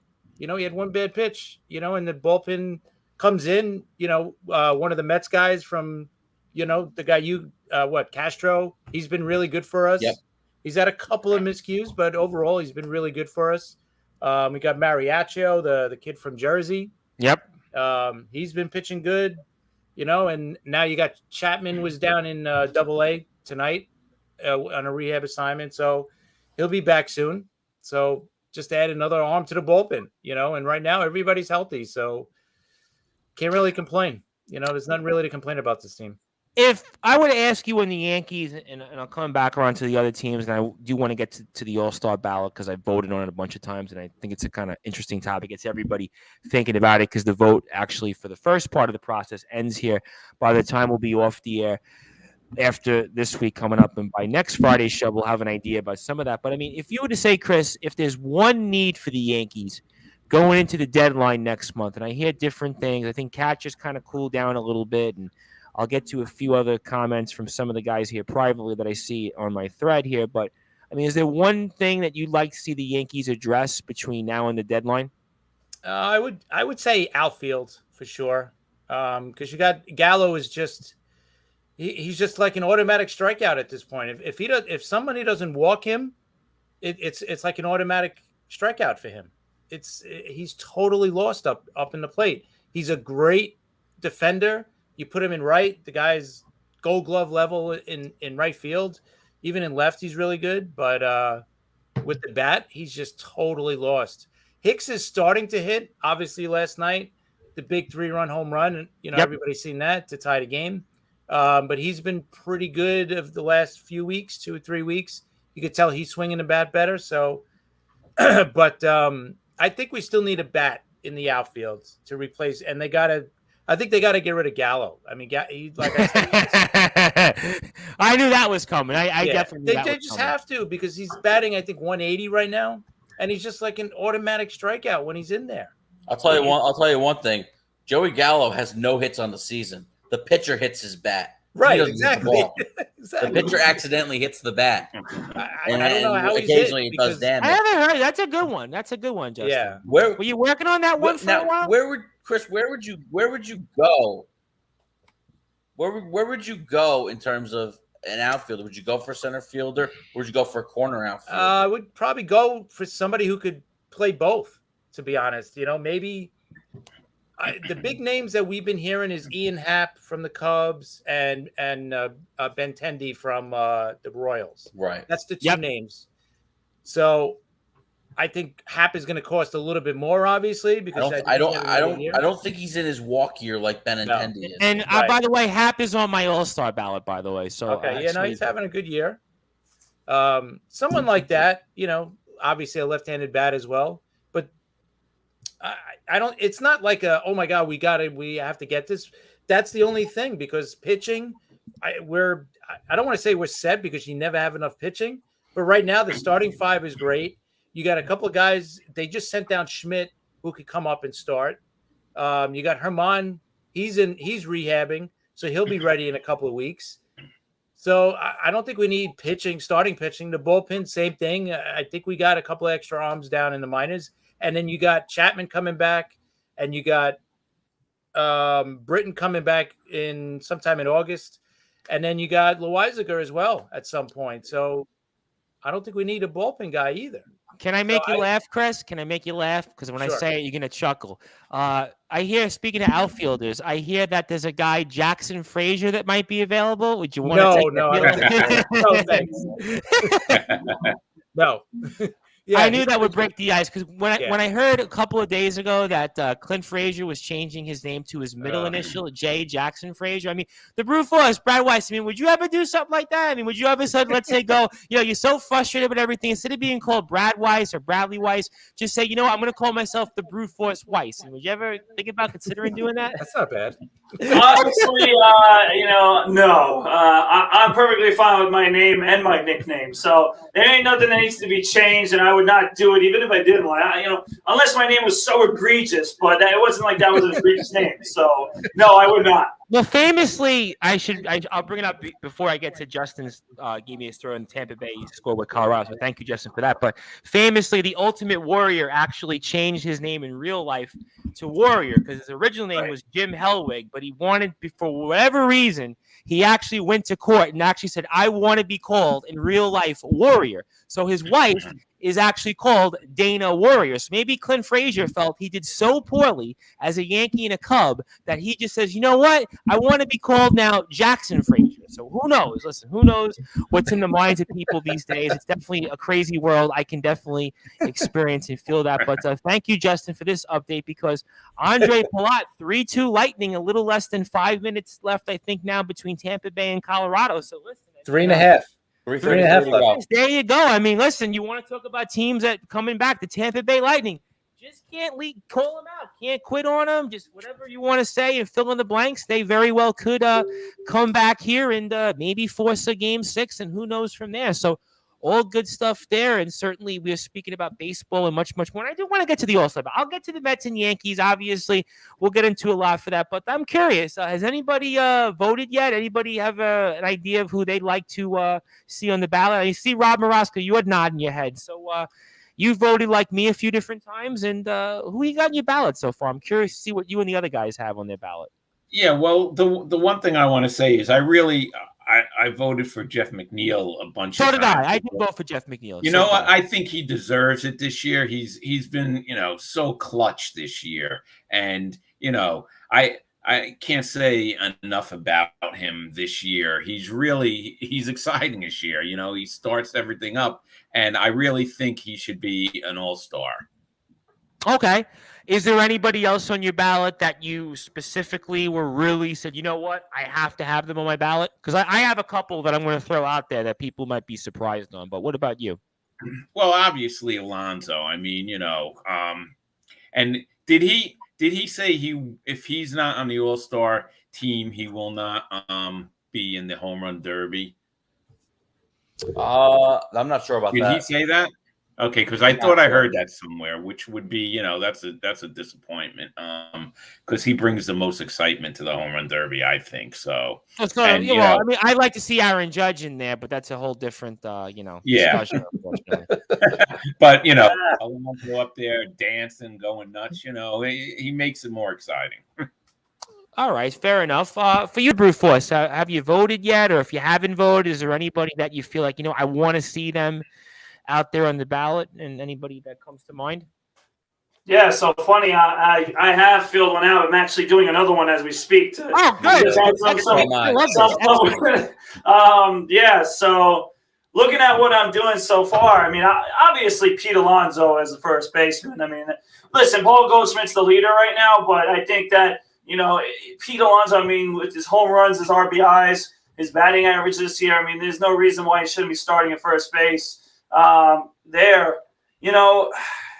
It's a tough one in the American League right now. I mean, people are going Vladdy, I see, as the first one, but I'm not convinced 100%. I probably would vote for him, but it's a tough call, first base. Listen, I wouldn't reject a guy like, I'm looking at a guy like Ty France who's in second. He was on my ballot the second time I voted. Yeah, he's had a good year, and then the man who just keeps hitting a home run for the Yankees. I mean, how can Anthony Rizzo has been unbelievable lately. So I wouldn't reject him ultimately. However, first at second, yeah. I mean, listen, Rob Morosco, of course. I mean, Jeff McNeil's been awesome for us this season. I mean, he's batting .327. He's clutch all year long. He's been playing the position well. I mean, considering also that he also plays both second and left, and he plays both positions well, I think that should also play a factor for him. I think that's ultimately the reason why he should be there. And then I'll keep going down here. It's short. It's a little bit of a tough field for shortstop. So you got the guys like Trey Turner with the Dodgers, who's having a great year. Dansby Swanson, who started off really bad, but then all of a sudden has gotten red hot, and now is batting over 300. But the only thing that's stopping Lindor from people voting for Lindor is his batting average. I mean, his OPS is yeah, but he's been streaky, though. I mean, he's been streaky. Yeah, but listen, you look at his RBIs, you look at his home runs. I mean, he's going to hit like 25 plus home runs this year. He's going to wind up just hitting. He's right with the other guys. It's just his batting average. So, I would probably vote Trey Turner right now because he's been the most consistent. Where Dansby was on my ballot. He was on my ballot. Dansby started off slow, but yeah, I would probably go there. Just looking at the American League, I mean, I'm looking at Tim Anderson. I mean, he's had a good year. Yeah, he missed time though. I thought about him because he's still hitting like 350 something, but I was like, he missed a lot of time though. So I was like, eh. Yeah, I mean, listen, it's a tough call. And then, let's just get down here to the out. I can't wait for designated hitter. I cannot wait for what you say on designated hitter Yeah. in the National League. Oh, boy. Oh, I know why. All right. Well, anyway, you got it. Yeah. I got it right away. I know exactly what you're going to say. Outfielding wise, I kind of listen. Ian Happ is a nice choice, Tom. I know you said. I really thought if you think about, you like to give somebody on another team another crack. Because listen, everybody's going to vote the usual suspects, and certainly for different reasons. Ohtani, Judge, and Trout, and everybody else. But I thought Ian Happ was having a nice year. I think he said like 280 something. Kind of weak though in the National League, the outfield. Very weak. Outfield very weak. And that's actually the exact reason why. And again, I know we're talking a lot of Mets, but I mean, why not? A guy like Marcana, who's been great all year long. A guy like Starling Marte, who's been great all year long. The two guys, right, who have good batting averages. Their numbers are good. I mean, I don't see reasons why they shouldn't be all-stars. So ultimately, and I'm not even mentioning Nimmo, who's been good this year. So, there's a lot of... He missed time. I didn't consider him. I didn't want to be like the homer. Nimmo hasn't missed much time at all. He missed like 7 games. Well, yeah, he missed a couple games early because of COVID, and then 2 games because of the wrist. There's only 268, 4 homers, 20. That's what I thought, Chris. I didn't want to be like the Met. Listen. That's why I said we didn't mention it. I think Marte and Ken are the two guys that should definitely be in that race. For sure. And then, obviously with the Yankees, Erin Judge. I mean, unless you are, like I believe Carlos said last week, he tried to convict us of smoking crack. Unless you're smoking crack, you better have picked Erin Judge because he's the obvious one. So, yeah. But let's just get to the entertainment, all right? Because you guys are gonna make me say it, so I'll say it to make everybody happy, all the fans. By the way, I personally think I'm gonna say we're talking about it. I think Philadelphia fans should give me a pat on the back and thank me for my statement that I said about the Phillies. Because ever since I ripped them apart and talk like that, they actually have waken up and started to play better. Yeah, what? It's funny you said that because before I get to Joe Dell's sort of weird comment about crack, I mean, since we actually spoke about Joe Girardi being fired, the Phillies have played really well. They've played really well. So listen, you know what? I'll add all the nice things to Bryce Harper's individual accomplishments because he's got plenty of individual accomplishments. And here's another one. He'll be an all-star this year. So he'll be an all-star again. So we'll add to the individual accomplishments. We'll see whatever team wants. Who can we go for at DH? Let's try to get a different. Let's try to get a different player at DH for the National League. Who would be? Yeah, who's your? I would have to say because I have it up as well. I would go if gun to my head, I could not pick Bryce Harper. Yeah. Jesus. Maybe Contreras. Harper had 326, something like that, 50 RBI or close to it. You know, right? if I'd be different, because Bryce Harper is my pick, if I'd be different, go Garrett Cooper. That's a good one. 312. Yeah, that's not bad. 312. He looked good tonight. He's been looking good against him. He is batting 312 right now. 842 OPS. Yep. Or if you want to send him off, how about Pujols? But I hate to say it's That's right. It's well, if you want to, just out of the I guess respect nod, Nelson Cruz, 38 RBI. Would you go there, Nelson Cruz? 7 home runs, 38 RBIs. I mean, he's only batting 248 though.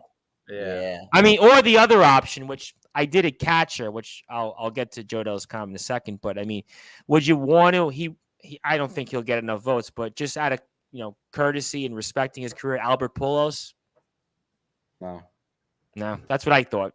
I wouldn't mind seeing him as an honorary member of the, like one of those. Throw him on there just for the heck. That would be only. I actually thought. Yeah, I thought about voting for Pujols. I thought, let me vote for him just to one more time. But it's hard to vote for somebody like Maraska said, who's batting 200 with 4 home runs. I mean, it's really hard. I mean, that's why I thought designated hitter. I mean, Nelson Cruz was the only name I thought because he had 38 RBI. It was all right. I mean, there's really nobody else. You can give it. Harper is it's really cut and Yeah. clear. I mean, anybody else? Did I ask you, Justin, on the ballot? I think we went over. Let's ask you. No, I have it Let's up go right ballot. now. Yeah, then I'll get to Chris. Then I'll tell you my ballot because my ballot's always funny. So I've done the votes a couple of times, but there's a couple of guys that I want to get some votes in that I think actually deserve a little more recognition than they should. Okay. And I'm going to start in the American League. And the first guy I want to start off with is Jared Walsh of the Angels. 264, 13 homers, 40 RBIs, a 795 OPS. He's having a real solid year for the Angels. Has been a big, a steadying presence in the middle of the lineup behind Ohtani and Trout. So Walsh is certainly a guy. And then over in the outfield, Austin Hayes, who just had a cycle the other day, actually, for the Baltimore Orioles. 283 with 10 homers, 40 RBIs, and 818 OPS. Yeah, that's not bad. He's having himself a pretty solid year. So, and I'd like to see where you guys went for American League DH. Did you guys go for Yordan Alvarez or did you go for Shohei Ohtani? I went for Shohei Ohtani. I went for Shohei Ohtani as well. Me too. Quick rundown. I went Walsh, Altuve, Devers, Tim Anderson, Alejandro Kirk, catcher, Hayes, Judge, Trout, outfield, and Ohtani. I went Alvarez my first time, but then I went to Ohtani. The reason why Wednesday, 13 strikeouts, 8 innings. I kind of put pitching and that was after the Tuesday's 8 RBIs. Yeah, so I was kind of admittedly but Alvarez has got the better numbers. But I mean, if you factor in, it's so interesting with Ohtani. Do you factor in the pitching? So that's why I was kind of like, I mean, Alvarez has got the better numbers, but Ohtani all around is the better player. And the other guy I would like to see get more votes, and I know he's a little bit behind in the race right now. That's the National League catcher spot, and that's Will Smith. Will Smith is just a real solid catcher. Yeah, I thought about that. I know Wilson Contreras and Travis d'Arnaud are the top two right now. I couldn't get myself to vote for Travis d'Arnaud. I have to. Either. I couldn't do it. But 800 OPS for Will Smith, 10 homers, 34 RBIs. He's batting 260 right now. My quick rundown for the National League is Pete, McNeil, Manny Machado, who's having an unbelievable ridiculous. season. Yeah. Trey Turner, Will Smith, and the outfield, Mookie Betts, Ian Happ, Jock Peterson. Jock Peterson's having a real nice outfield was weak in the National League. I think, was it Chris that made the point? Outfield was weak. It was. It is. But 919 OPS for Jock Peterson, 16 homers, 38 RBIs. Mookie's got 17 homers, 40 RBIs. And then obviously the National League, I have to go Bryce, but like I said, I'd go Garrett Cooper if you want to just throw in an extra, like get somebody else a vote. But it's pretty clear cut who it is for the National League. Yeah, pretty much. And for you, Chris, I mean, anybody that stood out for your ballot in terms of anybody that you wanted to have, or just some different players. I mean, just to throw some names out at first base for the American League. Luis Reyes from Minnesota. Yeah, he was on my original ballot. 49, second base, Andre Jimenez for another guy to. Oh, it was the New York Post today. They talked about the fact that they were making the argument between Lindor and Andreas Jimenez. That was an interesting article I read. Third base, it's hard to avoid Jose Ramirez. I mean, his numbers are just they're just through the roof. So you got to go with him. Shortstop, Bichette is leading, but he shouldn't be leading the votes. He's not like you said, Anderson's batting 350, and you got Bogarts is having a really good year too. I voted for Bogarts. I thought Bogarts all around was the better. Anderson, I think, missed time, so I kind of shied away from Anderson. The batting average is really good, though. Yeah. Catching, I still don't. I look at Kirk. You ever see him play? Like, you would never believe that guy's a major league ball player, and he's going to probably start the All-Star game. He does not have, athletically, he doesn't exactly look like the most athletic player around.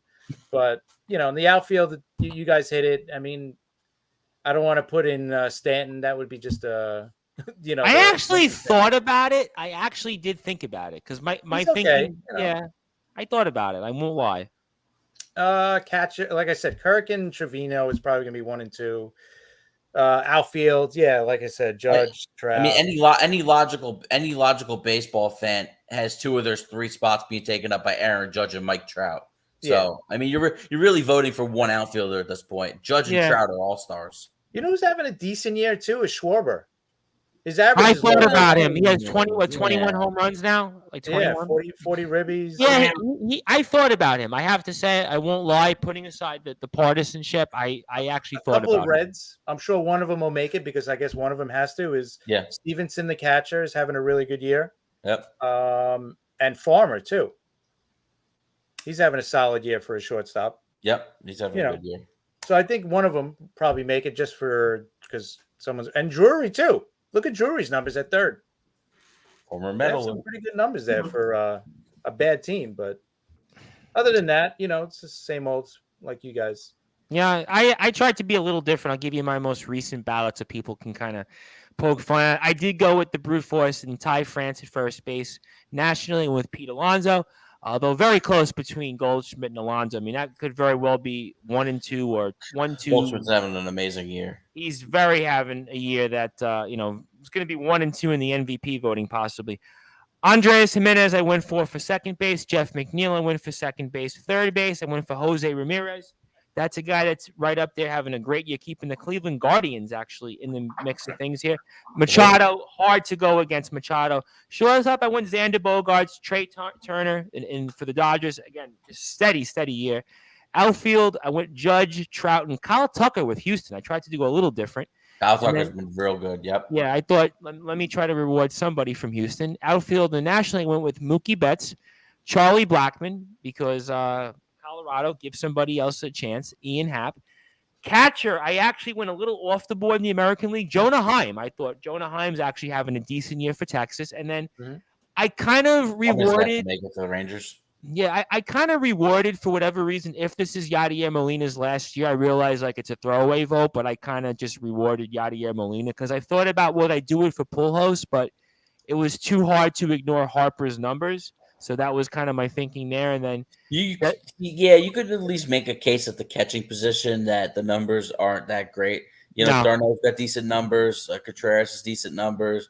Again, like I mentioned, Will Smith's got some good numbers, but you could make more of a case for Molina than Pujols at this point. Yeah, that's what I thought. I thought Molina, I like to see one of those two guys get in there. And then designated hitter, as I mentioned, I went from Alvarez the first time. The second time I went to Ohtani, and then I went with Harper both times. Harper, although the brute force, I know, certainly had his feelings toward that. And for whatever reason, Joe Dell comes here and says the American League needs to put Rolly Fingers on the mound. For the purpose of this comment, Joe Dell, is there an explanation toward Rolly Fingers as to why he should be on the mound? 1980s Milwaukee just for his mustache, maybe? I guess. I mean, that's, I don't know why, any other reasons. I mean, you want to explain yourself, Joe Dell, and while you do that, the Tampa Bay Lightning have beaten the Colorado Avalanche. That'll be 3-2 here. And so that means we will see a 6th game there at Amalie Arena. So that means my friend James DiGiacomo, who's a huge Tampa Bay Lightning fan, who has the only Tampa Bay Lightning flag I know of in the state of New York, certainly in Staten Island, will probably continue to fly that. So the Lightning live for another day. So we'll see another game in the Stanley Cup Finals. And anything else All-Star related you guys want to get out there before I get to a couple other thoughts between the Mets and the Yankees I want to come back to? Anything else All-Star related you guys want to throw out there? What about from the pitching side of things? Because I know we don't vote on pitchers. I believe it's a managerial decision. The manager picks the pitchers. What are we thinking on the pitchers? I mean, we got to be thinking. Maybe 3 Yankee pitchers make it. I would say Cole, Cortez, and Clay Holmes. Yeah, I think Clay Holmes has got to make it. And then for the Mets, probably just Diaz. Walker's had a good year again. I know Walker last year got the nod and had a terrible second half, but Walker's had a good year. If you're going to give a second Met, I mean, Walker's had a pretty good year. I think probably not, considering the Mets are going to have a couple of position players. Yeah. You would think. I think Diaz is the only Met pitcher that nobody Walker for you, Brad. You don't think Walker gets a nod? No. Nah, I agree with Romaroska. It's just going to be Diaz. I mean, Walker's been good for the most part, but not as good as 6-3 last year. with a 3.03 ERA. Yeah, Taiwan Walker's been good. yeah, but I don't think he's an all-star this year. I do think Diaz is. Yeah, I think Diaz. I mean, I think he's been pretty good. It's hard to argue. I mean, for you, Chris, for Yankees, anybody else I'm missing, or you want to swap in there for those three names that were thrown out there when it comes to the Yankees? I mean, you can make a case for Tyone too, who's been really good. Yeah. You can make a case for him. Bullpen, I think it's just Holmes, since he became the closer. Yeah, I think so. Pitching wise, I think that's about it. All right, looking at the numbers here for some of the Yankees starting pitchers, if you're going to make that case here to see who would maybe get a nod here. I mean, Cole 6-1 with a 3.14 ERA. Obviously, those ERA numbers have come down dramatically. Of note, I mean, Tyone 8-1. Yeah, I mean 8-1. Although start yesterday wasn't great. 8-1, 3.19. Cortez 6-3 with a 2.31 ERA. It's hard to argue, even though the last I know starter too. And Cole's got 103 strikeouts in 80 innings. So no more talk of anything for Garrett Cole in terms of anything else that he's adding, because he's definitely got the numbers there. And Holmes 4-0 with a 0.53 ERA here, and he's got Crazy. 35 strikeouts in 33 2/3 innings, but only 2 runs allowed. So I mean, it's hard That to was on argue. opening day, I think, too. You can't argue against Holmes. I mean, and he's got That's 12 saves. unbelievable. 12 It's saves stupid. there. So I would definitely think that those are some of the people. And then just very quickly on the Mets side, who would you put in for the Mets pitchers, running some of their numbers down? Like I think Justin had mentioned, Walker going into today 5-2 with a 2.88 ERA, 11 starts. Yeah, you might make a case. Bassett and Carrasco, not really in the discussion. I mean, yeah, Diaz would be the only guy I would say probably 14, now 15 saves, right? 15 saves, and he's got a 2-1 record, and he's got he had I think 28 innings pitched and like 56 strikeouts. So those numbers are Diaz. Yeah, he's had a pretty fantastic season. Yeah, hard to argue with Diaz in terms of being an all-star. So I mean, those are some things here. Anybody else? Other teams you might say that they definitely have to be an all-star. Anybody? Who I really would need. I would like to see in the All-Star game this year. Martin Perez. Good point. Yeah, 5-2 with a 1.96 ERA for the back with the Texas Rangers after a couple of stops on some other teams. He's been really, really terrific for them. He's got not a high strikeout guy. 71 strikeouts in 87 in the third innings, but he's got himself a WHIP of 1.13, which is by far the lowest of his career. So I mean, his best WHIP was actually his second year, 1.33, and he's down at 1.13 this year. Verlander's got 9 wins. I mean, would you put Verlander? Absolutely, with Verlander. Verlander 9 wins now. I think would that be 10 wins after tonight? Or they have him at 9 wins. As I see here, he's got an ERA of just under 2. Cortez is right there. Obviously, have to have him in there. How about one that the Mets just saw, Sandy Alcantara for the Marlins? Oh, sure. In there. Yeah. I mean, that would be that very well could be my all-star starter right now for the National League. I mean, I'll give you one better. I'll do you one better. All right, give me one better. Tony Gonsolin. That's a good one. Tony Gonsolin is having. I never thought I'd say this, especially for a pitching franchise like the Dodgers. He hasn't lost yet. He's having a historic first half. Yeah, he hasn't lost yet. He's 9-0 in 13 starts, a 1.58 ERA, a WHIP of 0.82. 64 strikeouts and 68 in the third inning. So almost a strikeout per inning. I mean, Tony Gonsolin, he and Tyler Anderson have been such a revelation for the Dodgers. It's why the Dodgers are where they are right now, because especially with Clayton Kershaw missing time, Walker Buehler is out for a significant amount of time. I mean, Tyler Anderson's 8-0 with a 3 ERA. So, I mean, the combination of Gonsolin and Anderson, I mean, I can make a case that both pitchers are all-stars. It's certainly Gonsolin, who is having a fantastic first half. And I would think Joe Musgrove also for San Diego. Absolutely. Very good. Musgrove, Gonsolin, they're putting their names at the front of the NL Cy Young race right now, as well as Alcantara, despite not being not being great tonight. I will say the Marlins defense a little bit shoddy in that, especially in that inning where the Mets scored 4 runs. Not Well, exactly. the Marlins will get an All-Star representative, and that It'll will be be the no, representative. it'll be Alcantara. They'll probably get 2. They might get Jazz Chisholm. We'll see. But they're definitely, but at least Sandy Alcantara. And I think Manoah from Toronto. He's been Alec good. Manoah's been great. Yep. Yeah. We beat him the last time we played them, surprisingly, but he's been really good for them. Yeah. And Joe Dell chimes in here and says Diaz, he had Carrasco as an all-star, but Joe, I think you might want to check the back of his baseball card again. So I'm not going to put the Carrasco on the all-star board, but I'll give you Diaz. I definitely think I'll give you a counter argument. I'll give you a counter argument only. His ERA is inflated by a couple of bad starts. We had 2 outings where he gave up in 2 innings 8 runs, right? And then that would put his ERA it inflated his ERA, but overall he's been really good.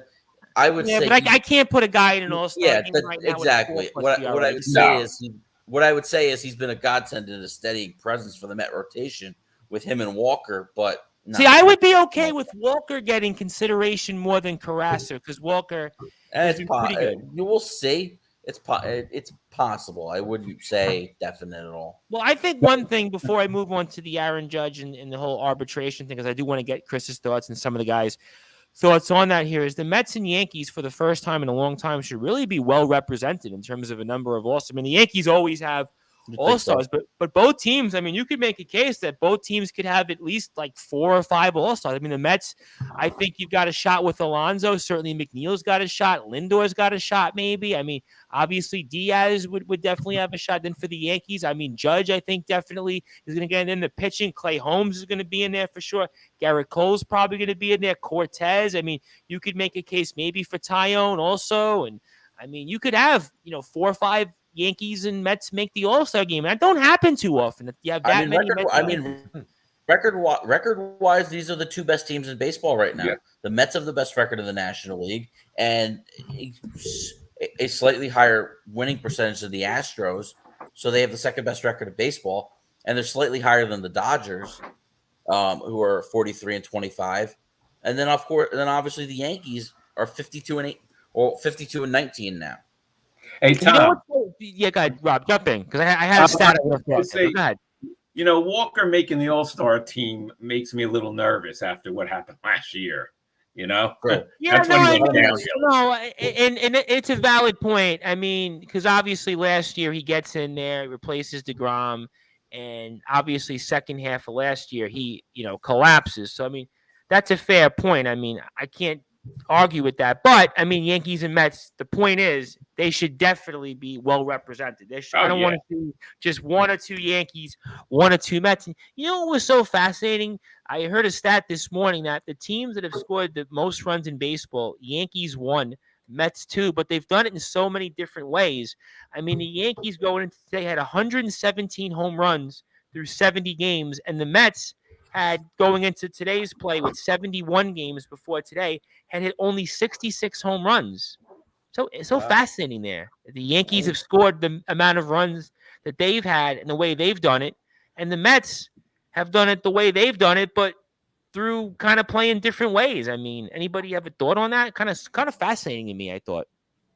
I think they're finally knocking in runs. Remember, we've been complaining a lot. Runners in scoring. Yeah, that goes back to the old Sports Report days where we talk about runners in scoring positions. How many times will they come up? How many times? That goes back to the Mickey Callaway days because we've been at this going back to the Mickey Callaway days. Oh God, it has a lot to do with. That's so much to do with Eric Chavez. I think that what they're doing is they're basically, obviously like Eric said before the season, I want them to go up there with as little information as possible. Not that you're not studying the analytics, you're not studying the data, you're not looking at the video, but once you get up to the plate, you're focused on hitting. You're focused on putting the ball in play.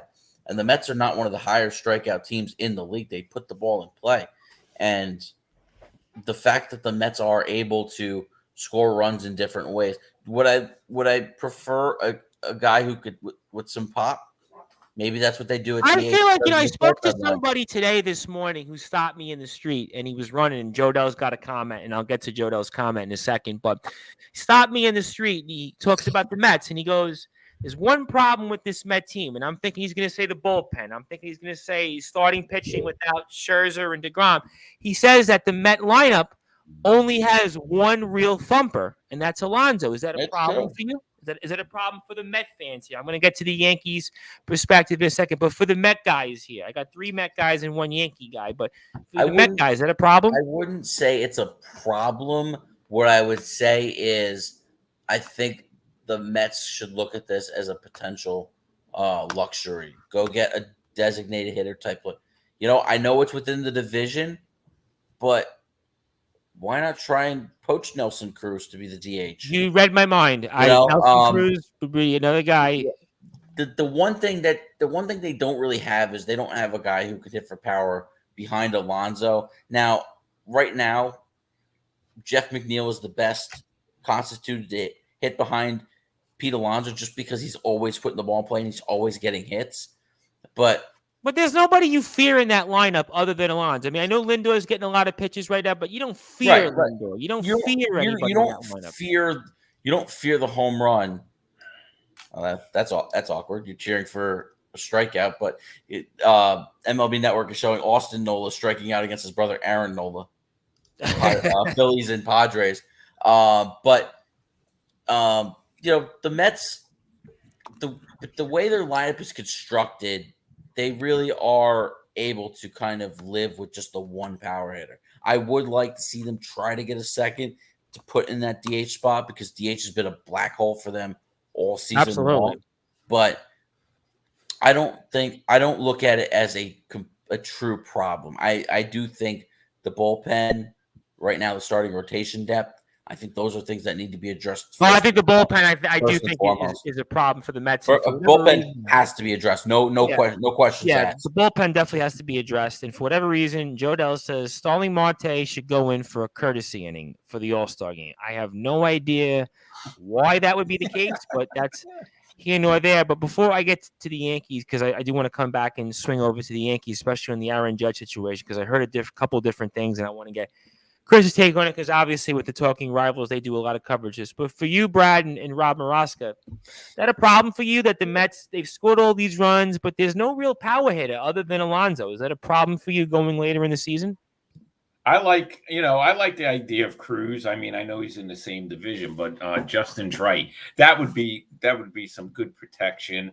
The Mets, as Justin said, for a luxury, they really they're manufacturing runs. They're not leaving men on base, but they do need one more guy with a pop in the bat, someone that the pitchers are going to fear. So I think if they could get somebody like that, that would be good because they are scoring runs, and I'm not complaining, but it would be good to have one more. The Mets are scoring just under 5 runs a game, and the Yankees are scoring over 5 runs. This was obviously going into today's play, so the Mets score right around with 5, right around their average, and the Yankees score 1. But obviously, a big example of pitching against when you have Verlander, it's okay to go below average for one game what the Yankees have. But for you, Brad, you feel like the Mets need another bopper, or what do you think?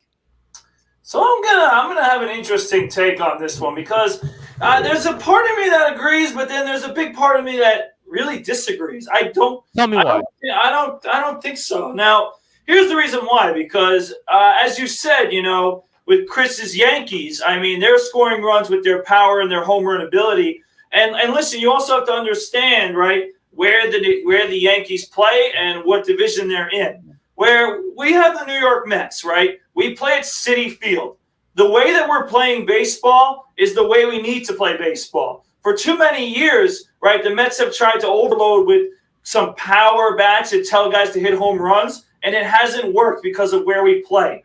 The way that we're hitting the ball and the guys that we have in the lineup who work counts, hit singles, hit doubles, hit the ball in the gap, like Justin said, we'll simply just put the ball in play. How many infield singles have we seen this season where they just put the ball in play and we're able to score a run? I mean, that's the way the Mets have to play baseball. So I personally think about this for a minute.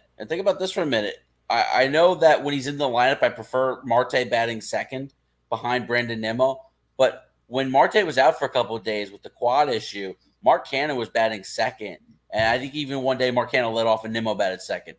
But it was like anytime you – but when that happened, anytime you got to Francisco Lindor batting third, pitchers were already throwing 15 pitches. Exactly. Those guys are constitute professionals and working the count, and it really helps teams have to go into their bullpen early. Right. It also gives those other hitters to see the repertoire, the arsenal of that pitcher. So let me add one more point quick. because I 100% agree, and like I said, I love the guys that we have because they work counts, they make pitchers work, and they're not an easy strikeout. Where in the past we've had guys that you're either hitting a bomb or you're striking out, and I didn't like that philosophy at all. Yeah. So that. Now let me get to the other part. This is what I want to talk about. If I see Chasen Shreve one more time, I'm going to throw up. Okay, we desperately need a left-hand reliever. All right, Joely Rodriguez. I don't dislike him, but is that the guy we're going to trust? Is that the guy we're going to trust? I really don't want to trust him. And Chasen Shreve, he just comes in the game. First of all, Chasen Shreve, the only time I'm happy I'm seeing him is if it's a clean inning and he has time to waste. When he comes in with any runners on base, it's 3 runs. Guaranteed for the other team. He always lets up runs when there's runners on base. So I cannot see that anymore. So they need a left-hand reliever desperately, and I wouldn't mind seeing another righty as well. I think the priority needs to be the bullpen. Yeah, the DH is great, but I think the bullpen. You need to develop the bullpen. I think designated hitter-wise, I think we have options that we could fill in there that can give you quality at bats. Look at Guillorme, for example, right? He could continue to hit in that role. I actually think J.D. Davis deserves more credit for the way he's been hitting lately. He's been hitting a lot better. And we'll see with Dominic Smith. He got a few hits. I don't know. J.D. Davis has been. I'm done with J.D.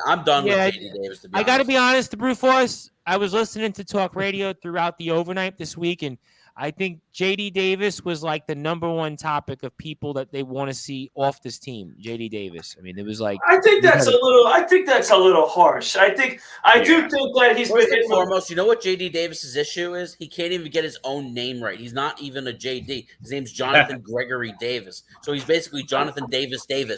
So what's the D for? His nickname, Jonathan Davis. Oh. So he's Jonathan Davis. Well, maybe he didn't want to be confused with the singer of Korn, Jonathan Davis, for Joe Dell. I mean, maybe he just didn't want to be confused. What about catcher? Is catcher a position you guys are concerned? Well, now, Chris, that's a good point. So James McCann was just activated off the IL today. He'll probably start tomorrow. Let's see how he does for the next couple of weeks. I'd like to see what he does. Now, are we expecting much as Mets fans? Probably not. No. We'll see. I do think, to give Ernest Dove his credit, that Tomas Nido has been solid this year. He does hit when you need him to hit. When you need him to come through, he's been coming through. So I will say, though, let's see how James McCann performs. And then my issue, though, Chris, is that everyone wants to talk about Wilson Contreras. And I do not. I've seen trades already with Wilson Contreras where they have Jeff McNeil in the trade. Well, Justin, you threw out on our group. Well, Justin threw out. Was it Justin, I think, who showed a tweet out there? Was it from Jim Duquette, I think it was? No, I think Chris put it out there, but I commented on it. Yes. Yeah. I mean, why do you think Jim Duquette's not a GM in baseball right now? I mean, I saw Jeff McNeil and Mark Vientos, who's probably the Mets' second best prospect. Now, Mark Vientos is a guy I'd like to see up in the big leagues. Yep. Give him some at-bats. I've covered Mark Vientos for a long time. I heard Billy McInerney, by the way, say he was just okay. I mean, and you know what the difference is here? I don't know about that. Yeah, go ahead. And you know what the difference is here? Because people are kind of a little bit comparing him and Alvarez to the Conforto situation back in 2015 when they rushed Conforto up from AA. I'll give you this.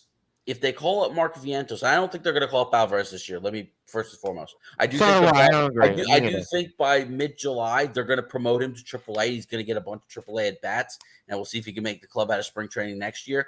But Mark Vientos has been tearing up in AAA. And he was tearing up in Double-A last year, and it's just but where the progress is going. The thing is, if you bring him up to play third base / designated hitter, he's not coming up here to be the savior. He's coming up here to see if he could handle major league pitching.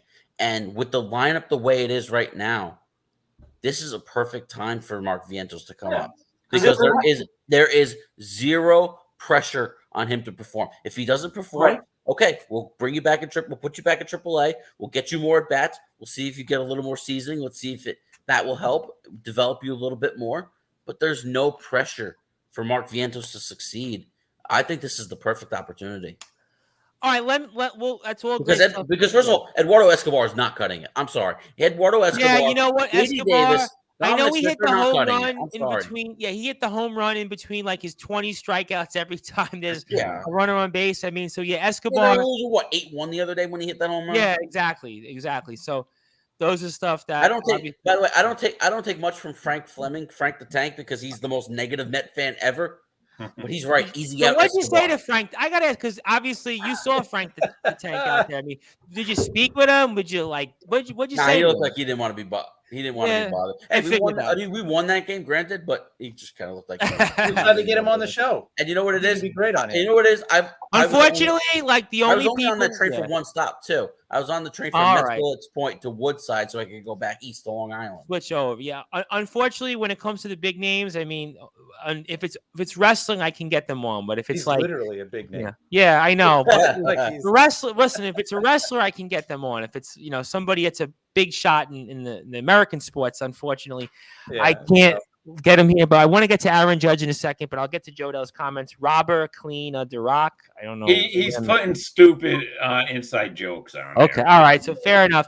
I want to get to Erin Judge because I've been wanting to talk about this for a while, because I was hearing Buster Olney in the morning, and I'm thinking of Chris, because Chris obviously knows the Yankees, and I listen to the Pinstripe Chronicles a lot, and I'm so fascinated with this whole situation with Erin Judge here. I mean, Chris, they obviously avoid the arbitration. They have the $19 million contract, but was so interesting about this season was anything that they go into arbitration, and the stats that have happened between now and today didn't count. So it was all on 2021 and past, but yet I would have thought that they would have just avoided this weeks and months ago. It's Erin Judge. He's obviously the face of baseball right now, the face of the Yankees. And I mean, what do you make of this whole situation? Obviously, they do avoid the arbitration. They have the settlement. They come in the middle, which was good. I think that was kind of what I thought anyway, $19 million. But I'm listening to Buster Olney talk this morning, and he had me a little concerned if I'm a New York sports fan, even if I'm a Yankees fan, especially in the fact that Erin Judge may not be a lock to return to the Bronx after this season. I mean, what do you think about everything going on here?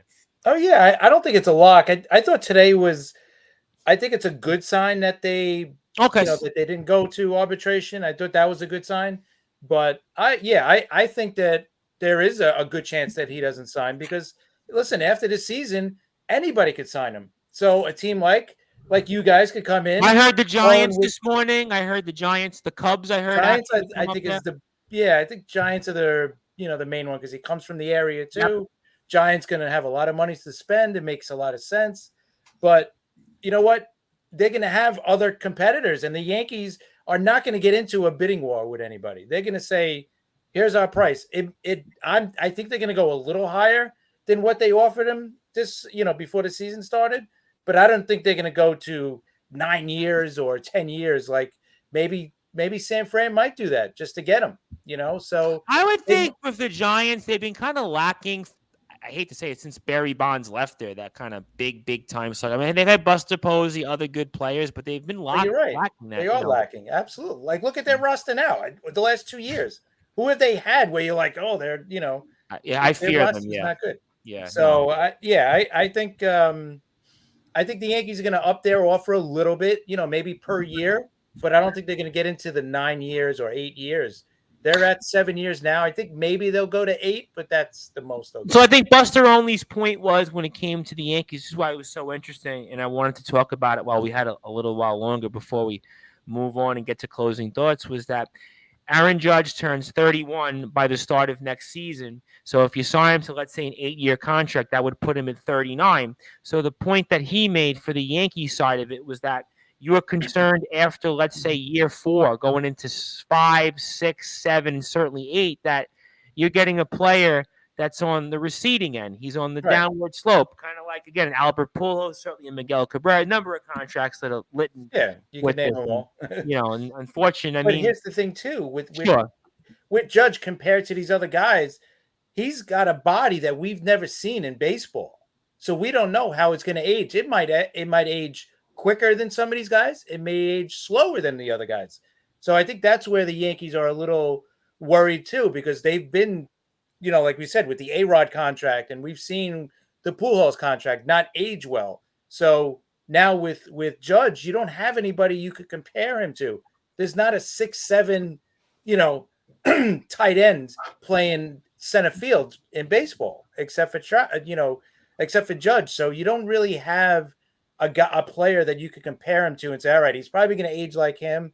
They don't know. And I think that's the unknown is what's bothering them. So that's why I think they're giving him, all right, 7 years, 30, whatever it was, $30.5 million.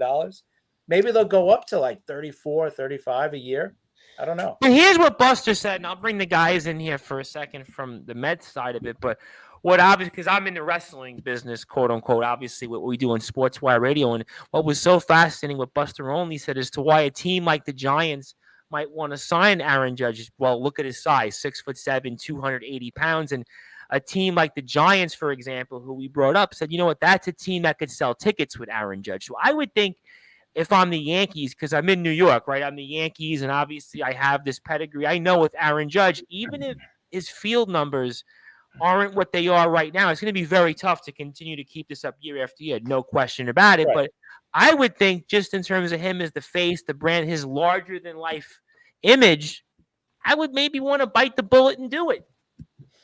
For another team, yeah. You go, like, even if you're the Yankees, Giants, I would say if I'm the Yankees, because I look at it like I look at Aaron Judge, and again, I think about, because Buster only brings up wrestling, and we do a lot of wrestling on Sportswire Radio, and Carlos Otoro Chavez is back with us. I'll get to Carlos, but I would think automatically, because of what he could do for the brand, I would just do it.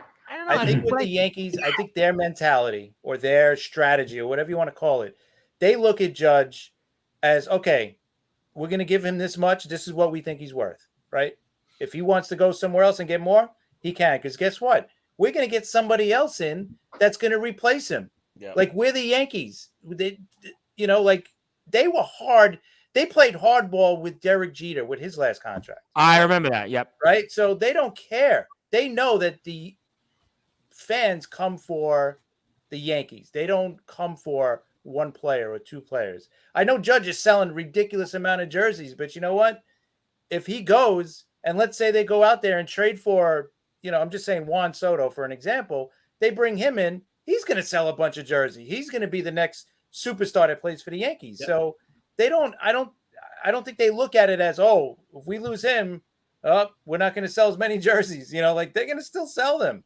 So, and it's a good point, but that's a point for, like you said, the Giants. The Giants sign him.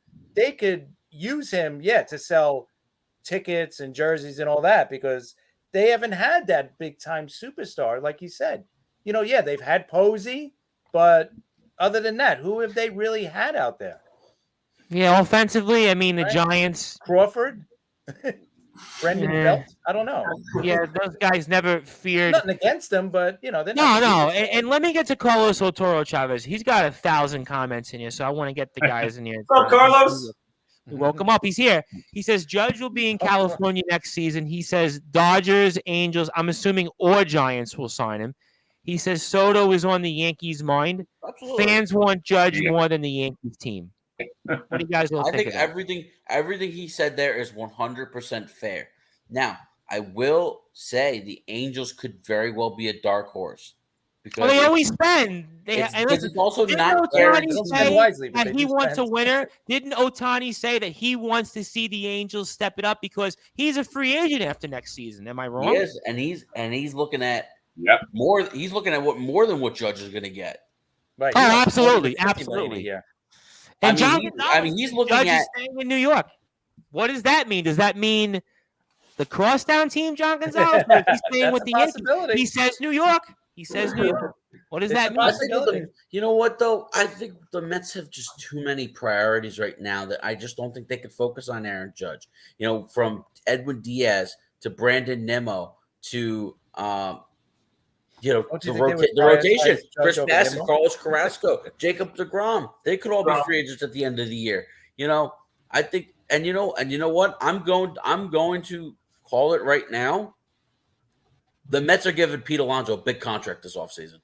They're going to buy out the last couple of years of his arbitration, and they're going to give him a massive contract. And Joe Dell says, I'd love Judge to be on the Mets, but he's staying with the Yankees. They'll throw him the right money. We'll see if the Yankees keep him. I don't but know. I definitely put a higher percentage chance that he stays with the Yankees as opposed to go to the Mets. Carlos Arturo Chavez says Giants didn't have much and won a few championships out there. And said, yes, they won the 3 championships in the 5 years. So, yes, they did do that. Go pitching those years, but no real offensive stars. Honestly, Posey. No. I mean, Posey was great. Crawford was really Yeah, good. I never felt like That was pretty Sandoval good. you want to throw in there for the pretty postseason. good. Yeah, I Yeah, never a couple thought good like years, the man. Giants were like, wow, that lineup. I was like, never really walked away and said those teams. Right. They had Bumgarner was a great postseason pitcher, and they had a few other Absolutely. pitchers, but they never really thought the lineup was that. I mean, for some of the other guys here, like a Rob Morosco, the Brute Force Bry Weiss. I mean, Aaron Judge. I mean, what do you make of him? Is he going to stay in the Bronx, or is maybe Buster only onto something here? I don't know. That's really a tough question because Well, Rob Morosco's been infected back by in- water. There we go.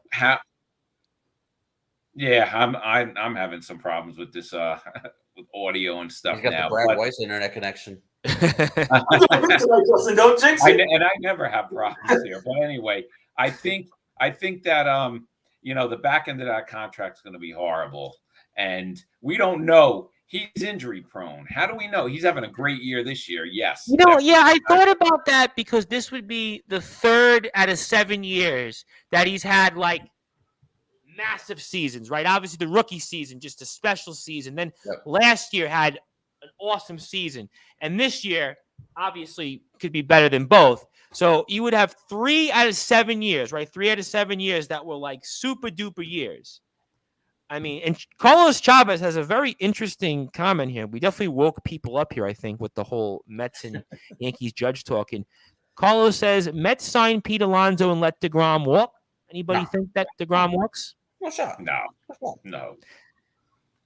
But is there? But let me make a point on this because it's interesting. Met fans say absolutely not on DeGrom, right? Absolutely not letting him walk. But Judge, there's kind of that doubt a little bit. I mean, why is there a difference in terms of? Well, to me, with DeGrom God. too, like what kind of contract do you give this guy? I agree with you. I don't know. I don't know Yeah. either. I wouldn't know. Like, what is he asking for? What do you give a don't know. guy that hasn't pitched in a year?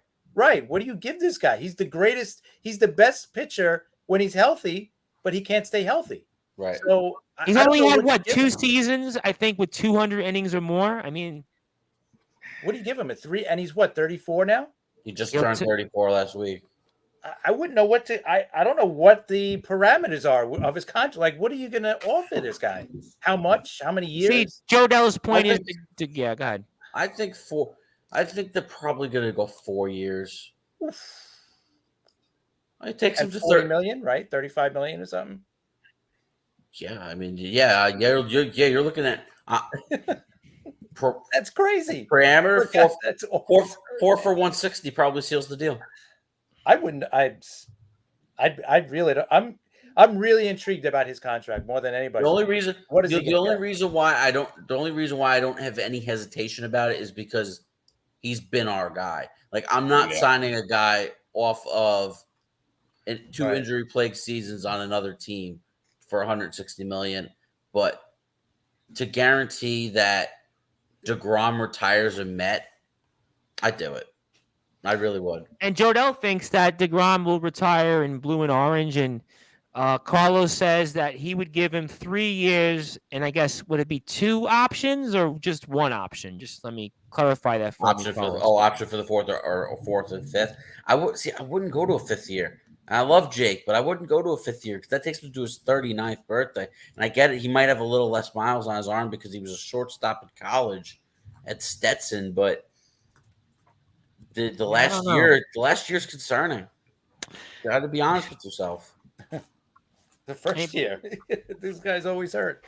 I don't know. That's going to be an interesting contract because also too, like, will the Mets be willing to go 4 years? Yeah, because they know his history. It's interesting because actually Carlos clarifies it. He only wants to give him 2 years, and a third is an option. So Carlos. Hey, you know what? I think that's honestly in play. To be honest, that might be. I think that's honestly in play.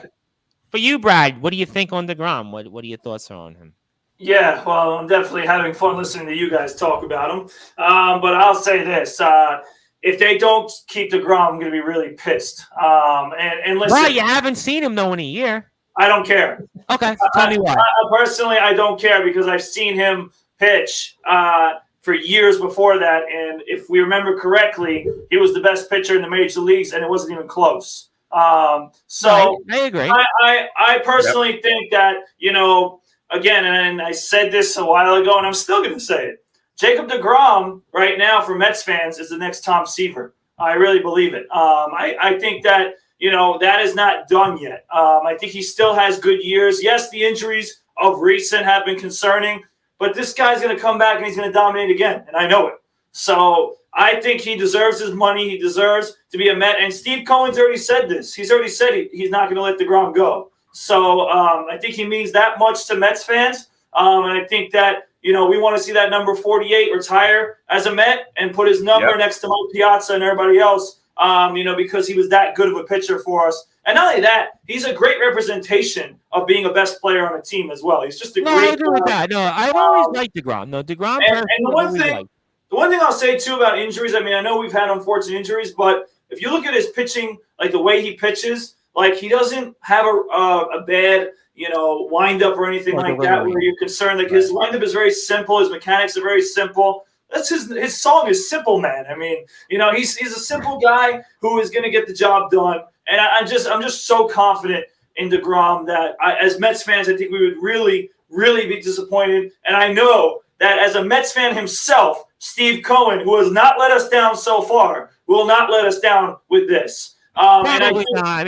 That's really who decides. I will say, too, before we get off this topic, I couldn't agree more with Justin Gianelli about Pete Alonso. That man needs to get paid, and that needs to be as soon as possible because he is the face of the New York Mets, and he will be. And I, in fact, will go as far to say that after David Wright, he will be the next captain of the Mets as soon as they pay him. Yeah, probably. Obviously, look, the Mets have the opportunity to have two faces of the franchise, and DeGrom and Alonso, but long-term, Alonso is that person. And Joe Dell says after the Tom Seaver and Nolan Ryan mistake, they won't let DeGrom go. Carlos then says that arm is going to do you in. Joe Dell also says DeGrom is the Wayne Gretzky of the dugout, maybe in terms of the class, in terms of how the team gets along with him. That's interesting. And Carlos says what players want doesn't equal to what their output is. Historically, when you go into long-term contracts, he's not wrong. We spoke about Pujols on the show. We spoke about Cabrera we mentioned before, and obviously speaking about Judge. But I guess you have to look at it in terms of what do they mean to the franchise. Judge means a lot to the Yankees, right? And DeGrom means a lot to the Mets. And it looks like Alonso is on that track also to mean a lot to the Mets. So you have to look at it in one sense. Do you just reward them for what they are? And Carlos also says Mets need to step up and a brand not depend on the face of the franchise. So what he's saying is the Mets, I read it right. The Mets need to step up as a brand and not depend on the face of the franchise. Yeah, but the Mets, I do think, kind of need a franchise player. And Carlos says that phrase is bad for business. So, yeah, in terms of not having a face, but the Mets have that opportunity. Just like the Yankees. You have Judge, right? Like, for example, somebody mentioned on the radio a few days ago, if the Yankees don't bring back Judge, who is the face of the Yankees? And the hosts were trying to figure it out. Well, Cole right now? They were like Cole, but yeah, Cole probably. It ain't going to be Stanton, right? It ain't going to be Rizzo. It ain't going to be Torres. You know what I mean? Cortez is a nice story. I don't think it would be Cole though, because he's too awkward. But who did he? But the That's point true. is, if you're not That going to is true. bring, but the point was, if you're not going to bring Judge back, who is your face of the franchise? That was Maybe kind DJ? of more or less. I don't know. I mean, he's there long term. Yeah. It's true. But... And Carlos is pointing out that in terms of making moves, Oh, Jason don't you go there. Oh, Don't boy, you- come don't on. you go- See, Come on. You want to go back to the Will Greg Pond? was- We can go, Greg we was can go older on than Nick. forever. well, You you have know, to I get mean, this correct me down. if I'm wrong. Isn't certain person's pay coming up very soon in the near and distant future? Oh, So, I mean, we don't have to talk about that. and So, Carlos, so are a bunch of other players. Carlos also said Yeah. Mets signed Lindor. Yeah, well, the Lindor contract, I will say, and I know Lindor is definitely, I guess you could say, bounced back a little bit recently, but that's a contract I'm assuming you're going to really, really be stuck with for years and years and years to come. So, I mean, that's going to be Yeah. what when you have. And he makes the point that I kind of made. Jimenez is doing well. What's up? DeGrom is like, to Met fans, like Wright was. They do not want to see him in another uniform, okay? Same thing as Yeah. David Wright. And that's the way it is. They don't want to see DeGrom in another uniform. Well, the Mets, well, listen, the Yankees, right? The Yankees have a litany of franchise homegrown players that never left the Yankees. I mean, there's a long list going back to from Joe DiMaggio, right? Whitey Ford, and obviously Don Mattingly, and Derek Jeter, and Bernie Williams, and Mariano. I mean, there's a long list of Yankees, right? The Yankees have countless players that never left the Yankees, right? And Anthony Finkel says 2 hours later, still going strong. Credit to Commissioner Bryce. Well, actually, it's 4 hours today because we did, I think, an hour live with the LWF and then another pre-recorded segment with the LWF. And then Joe Dell says that Lindor contract was like buying a Cadillac for the price of a Rolls Royce. Interesting point. Wright and Jose Reyes contracts hurt the Mets, but we didn't sign Jose Reyes. We They didn't pay sign him. Jose. Yeah, we signed Wright. We Nope. signed Wright. I mean, Wright did hurt a little bit, no question. But I Yeah, mean, what are you Reyes, gonna do, though? Did it You know really? He's going to break down like that. You know. well, we only got what 2 years of the contract with Wright, like 2 really like good years of the contract. True, but you don't see Mets fans upset about it. I mean, Yeah, but he's- if you look at Wright's career, it wasn't the careet it should have been. He No, should have been a Hall of he Famer. definitely falls under the category of what if, but Met fans would have signed that contract 100 times out of 100. Oh, you had to anyway. do it. Listen, Yeah. you had to do it. But in terms of that contract, in terms of what did he give you? 2 good years? 2? Yeah, but you know what? Like Brad said, I don't think any of us are upset about it. You know what? No. No, I mean, it happens. He was, well, and he was listen, our guy. We had to do it.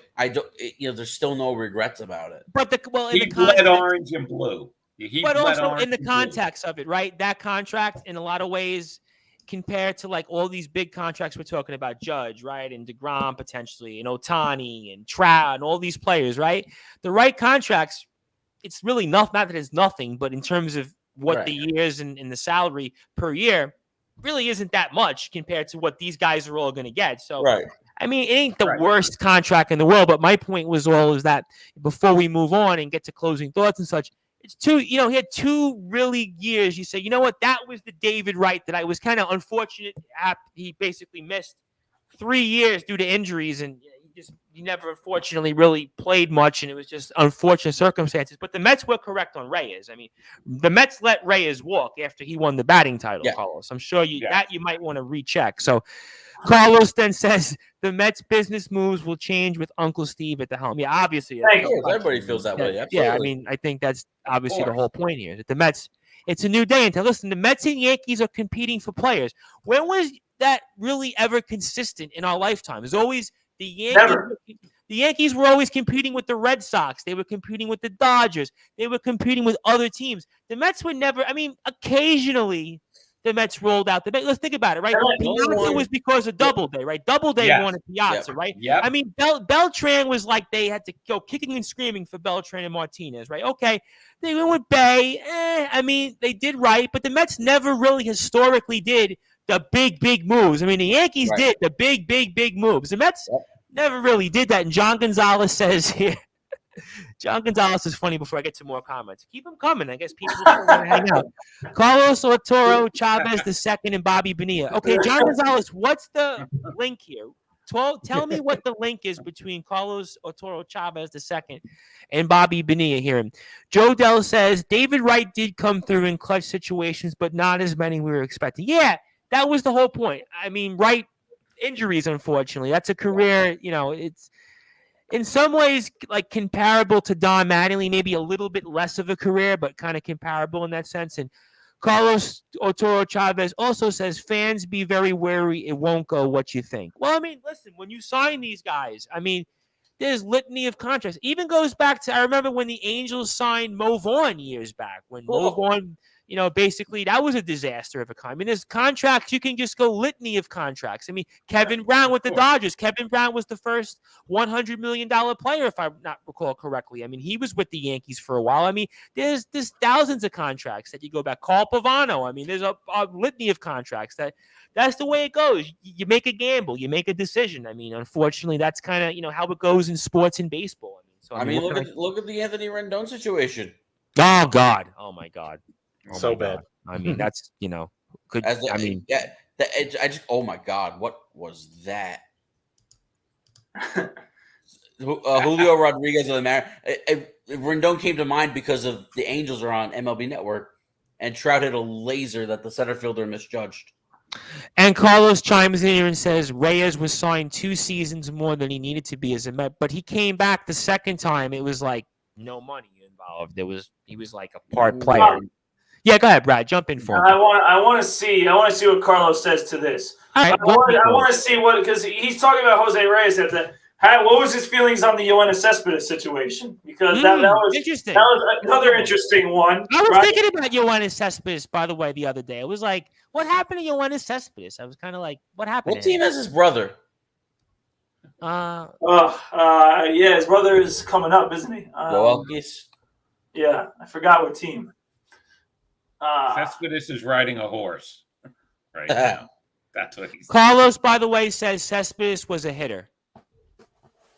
Okay, but that contract, right, after obviously the great years he gave us ended up being bad, so that kind of goes in flow with that. But at the same time, like at that moment when Cespedes was obviously a godsend to the Mets, White Sox, by the way, Cespedes' brother. Yeah. I mean, you kind of had to give him a few more years because he was literally playing amazing for us. And Carlos says he helped the Mets when they needed it. Well, true. I mean, 2016. That was on the first contract where they gave him the second contract. The one that they gave him. What did he play? Like 100 games when he got the next contract? He literally I could count. Did he even play like a full season with the Mets? Well, remember, he was in the final year. He was in the walk year of his contract in 2015. They gave him that 3-year with opt out after the first in 2016. Yeah. Was productive in 2016, and then that's when it started going downhill. 2017 and on. You're right, and that's what was the whole point. I mean, 100 games is being nice, honestly. And then 2020, he just quit on a team and just walked away. So after 2016, I was just about correct. Yoenis Cespedes played for the New York Mets 127 total games. He wound up hitting 28 home runs and knocked in 75 runs total. That was it. That's all he did. And think about it. He missed all of 19 because of that weird injury and all that stuff. Yep. And then he comes back in 2020, hits that home run in his first at bat. Everybody's all going nuts. We were on the air. We thought, oh, boy, Cespedes is back. And I remember saying it. Yep. Oh, he's back, and it was great. And we did. We said that. And then what happened? All of us were like, okay, we're going to be great. Yep. Did he ever hit another home run again afterwards? Yeah, probably not. He hit 2 that year. Yeah, you're right. Hit one more. Yeah. He hit one more, and then he left. Yeah, that was just a bizarre. But I hope never to have a year like that again. And a number of different comments. Joe Dell says Cespedes, like Familia, fizzled out, but Cespedes, I think, was even worse. Yeah. Carlos Arturo Chavez does say Cespedes should have never been re-signed. Mets didn't have to pay that. He was also a terrible team. And yeah, but you know what? When you had 15 and 16, it was almost like you had to do it. I mean, that was just the whole. Looking at it again, those numbers, he had 31 home runs in 16. I mean, it was like he had 31 home runs. He had 280, had a 530 slugging, and it was like, okay, we got to get him. And he was clutch. That, like your point was, Carlos, he was clutch. I mean, let's look at the Yankees have this decision also. What did they do? I mean, do they bring Judge back? I mean, it's just it's a big question. It's a big, big issue. I mean, so yeah, look, I mean, the Mets didn't go well with Cespedes, but again, the move was, I remember speaking to people, oh, we got to bring back Cespedes. Oh, we got to bring him back. We got to bring him back. We got to bring him back. And we brought him back. And unfortunately, it was, like I said, 127 total games. And Carlos says he was on like 4 teams in 2 years. Yeah, he was on a lot of teams. What was it? Oakland, Boston, Detroit, the Mets. I think all like that was just the 4 teams. That's what I'm thinking of, right? Because he was playing on like all of them. And for whatever reason, he had it was an all-star for like all those teams, but he didn't last. So to your point, he probably wasn't the best of teammates. So, I mean, ultimately, he was like for the Yankees. Remember when the Yankees had Kenny Lofton and he was like playing for team after team and after team? That was kind of Cespedes in that sense. But those are some great points. I think he was traded 3 straight deadlines. 13, right. 14, 15. Yeah, Detroit got him. What? Oakland got him, I think. Was that I think Boston got Oakland got him originally. Boston got him in the John Lester trade. That helped the A's get to the postseason. That's right. That was a team, I think, that went into was supposed to have. They had all those players. They were supposed to go in. I think they They wound up just backing into the postseason. And they lost to the Royals in the wild card game. Yeah, but I remember watching. That was an extra inning. I think it was like the game ended. It was a long game. I remember watching it. I actually remember that game very well. Yeah, that was. Surprised that game was playing the Angels, and then the Royals swept the Angels. Yep. Everybody said, forget about it. The Royals, they won't go anywhere, and they wound up having a nice 2-year run. All right, so those are some great stuff here. Obviously, a lot that we spoke about here on Sportswire Radio here, and a lot going on here in the world of sports. Obviously, to recap here, we spoke about the news about the MLB All-Star ballot coming up here. We also spoke about the Tampa Bay Lightning, who have defeated the Colorado Avalanche here tonight 3-2 as they'll advance to the 6th game of the Stanley Cup Finals. We also, entertainingly, Carlos, you missed that, spoke about the NBA draft here and the New York Knicks and the Brooklyn Nets. And also, Joe Dell says here, prediction, it will come out Cespedes did more skiing than the whole 1986 lineup. What does that mean? I don't know. Okay, maybe? I know what it means. Are we talking about like skiing and like? That's what he's talking about. Are we talking about? Oh, well, all right. He's talking about. You know what he's talking about. Well, he's talking about songs that we play here on Sportswire Radio from Joe Dell, of course, from Sleepy Hollow, and I actually used them as a bridge. Actually going into a live spot because I had the sit-down marks that play, and their show was so long that I couldn't splice the 3 hours of audio. So I was like, frig it. Nobody's listening to 3 hours of just nonstop wrestling talk. Let me take 25 minutes of Joe Dell's music and just use that as a bridge. So little known fact, sorry to the sit-down marks here. And Carlos kind of chuckled and said, didn't miss anything from the Knicks and Nets. So sad. Yeah, well, that's you're right. Not wrong. Carlos, you're right. But yeah, well, go back to the beginning of the show. I'm sure you'll enjoy. Yeah, he can do that anytime. Listen, you can also check us out, Carlos, by the way, TobaccoRoadSportsRadio.com. You can check us out, I think, 2:30 tomorrow. I know usually they've been kind of preempting us because they're playing like reruns of like high school baseball memories in the North Carolina baseball season. So listen, it sells them advertisement, and I can't blame them for that. I wish that we could do a little better on that end in the revenue, but that's how it goes. But we are thankful for those who support us. Northeast Streaming Sports on Roku. I know Carlos is a part of that team. Also, of course, Pro Zone Gaming. Obviously, thank them also. And obviously, Desmond Johnson for all that stuff there. So that was what we've had. A very interesting night here on Sportswire Radio. And obviously, we'll get to some other things. Maybe the Brute Force has some closing thoughts here. And Carlos also, again, wants to remind us that so glad that Kemba Walker is going. Yeah, but I didn't even know he was on the team the last second half of the season. All I would do is didn't even know he was a Knick the last like 40 games of the season. Yeah, we didn't miss him, but certainly we almost forgot. It was almost like gone in 60 seconds. But obviously a very impactful, interesting Sportswire Radio show here tonight. I'm going to turn it over to some guys here for some closing thoughts. I'm going to go with Justin Gianelli first. And Justin, I can't thank you enough for all that you do for us. I want to turn it over to you. Anything you want to plug, share, say, and can't thank you enough. And the floor is yours, my friend. All right, thank you. Another great week here. One of the things we didn't get into tonight, and I know it's it's not the season for it, and it's the NFL, and that's the whole Mekhi Becton situation. And I think we're in a little bit of trouble right now. I think he's in a bit. Just cross our fingers. That's all. Yeah. That's it. Listening to the radio, and apparently it's pretty much all but confirmed that that Mekhi Becton right now is basically 400 pounds. Oh my, yeah, I heard that. And you think about it, with training camp less than a month away, he's got a lot of work to do. So, I mean, we'll see what the Jets end up having to do at left tackle, but that was kind of the biggest thing on my mind right now, and I hope the Jets have that situation figured out. So, you can follow me on Twitter at JGNLE12 at BBallBanterSM. I was on a little bit of a hiatus, but I will be back. I'll talk some All-Star game this weekend, get a new show out there. But another great week. Absolutely. And of course, I want to bring in Anthony J. Finkel because he says, great show as usual. When are we linking up for some burgers and beers? Yeah, I mean, I'm ready.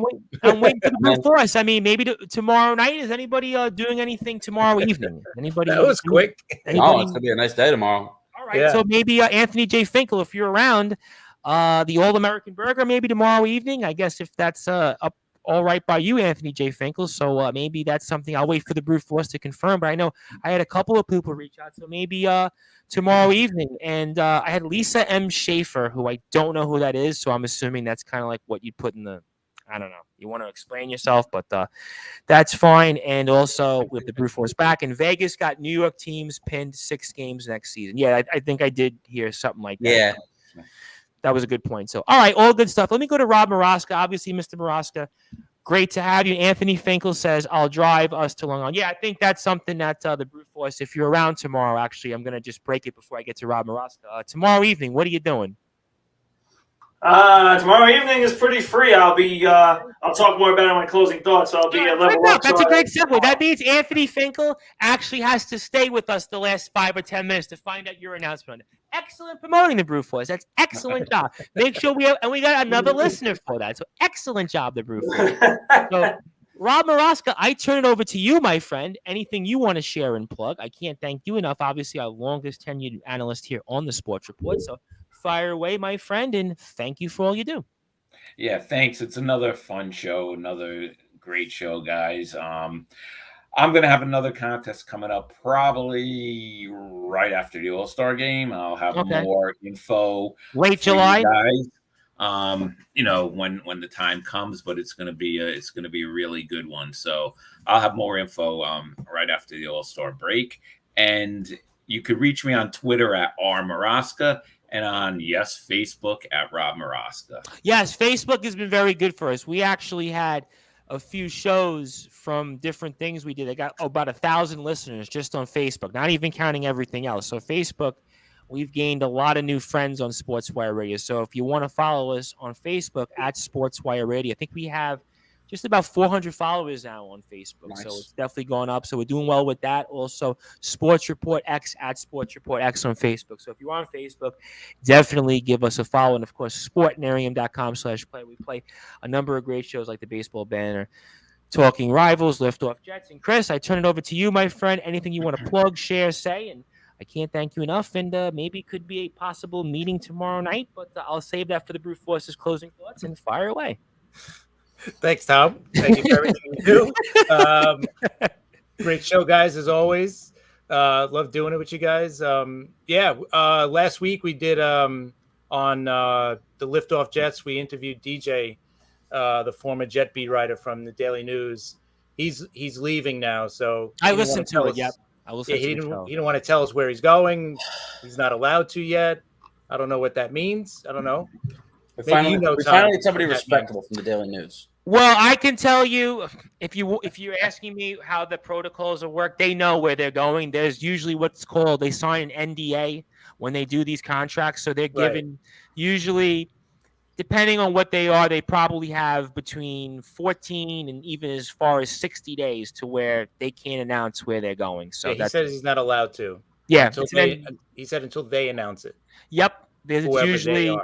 It's a common thing in wrestling, because what happens in wrestling is when the person, this could be anywhere, they're not, like, even at the end, like we do stuff in England, they're not even allowed to announce a match at a certain point until they get the sign off from the promoter or the previous employer. So that's to answer your question. Okay. All right. So I think we'll hear something soon where he's going to end up.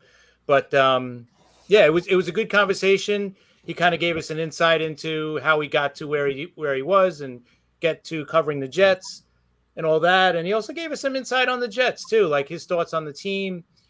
Talk about the Mekhi Becton situation, that the team and his camp were not on the same page about the injury and the timeline coming back. It was a whole big mess.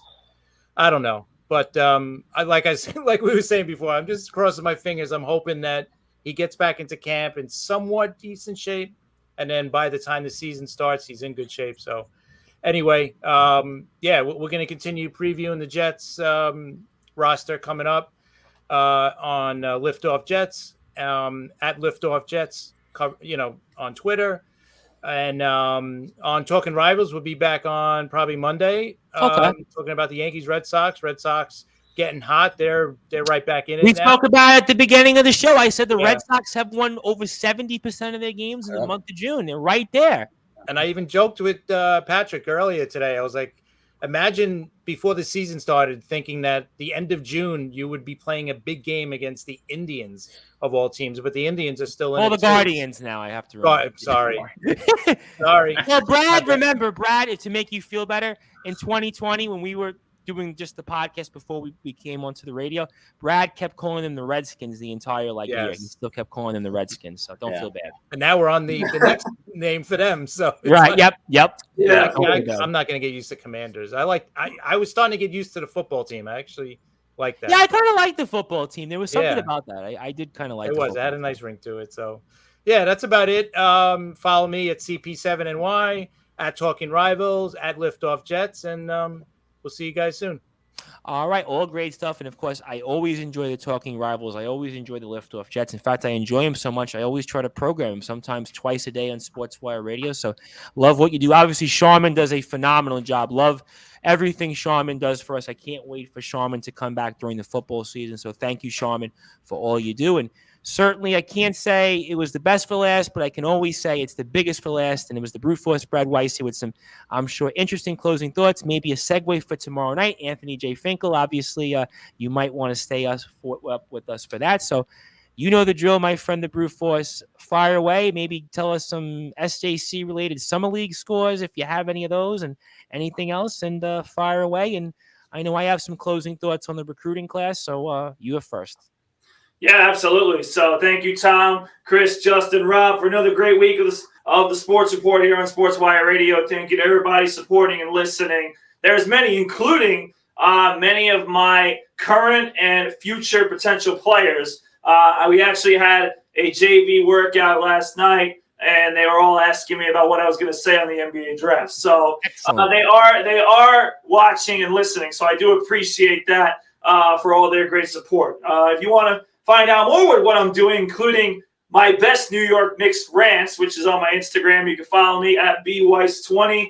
On Twitter, you can find me at bradweiss20, and also on Facebook, just searching Bradley Weiss. So with all that being said, a few things I wanted to talk about in my closing thoughts. Number one, and most importantly today, I am wearing my high school graduation shirt today because there are many students out there who are celebrating their graduation this weekend, whether it's in high school, middle school, elementary school, etc. So I want to personally, because I know there's some that will be watching this, whether it's here in the United States or worldwide, or you're graduating school, this is that time of year. I want to congratulate everybody who went through that. And also, these have been some of the toughest times in schools when you talk about the masks and COVID. Oh, absolutely. I mean, I've said it all the time in the last 3 years. I don't know how these. So, I told all the kids last night that came. I had 20 kids that came to my workout yesterday. I told them I'm really proud of you guys. It's one of the toughest times to be still focusing on your academics,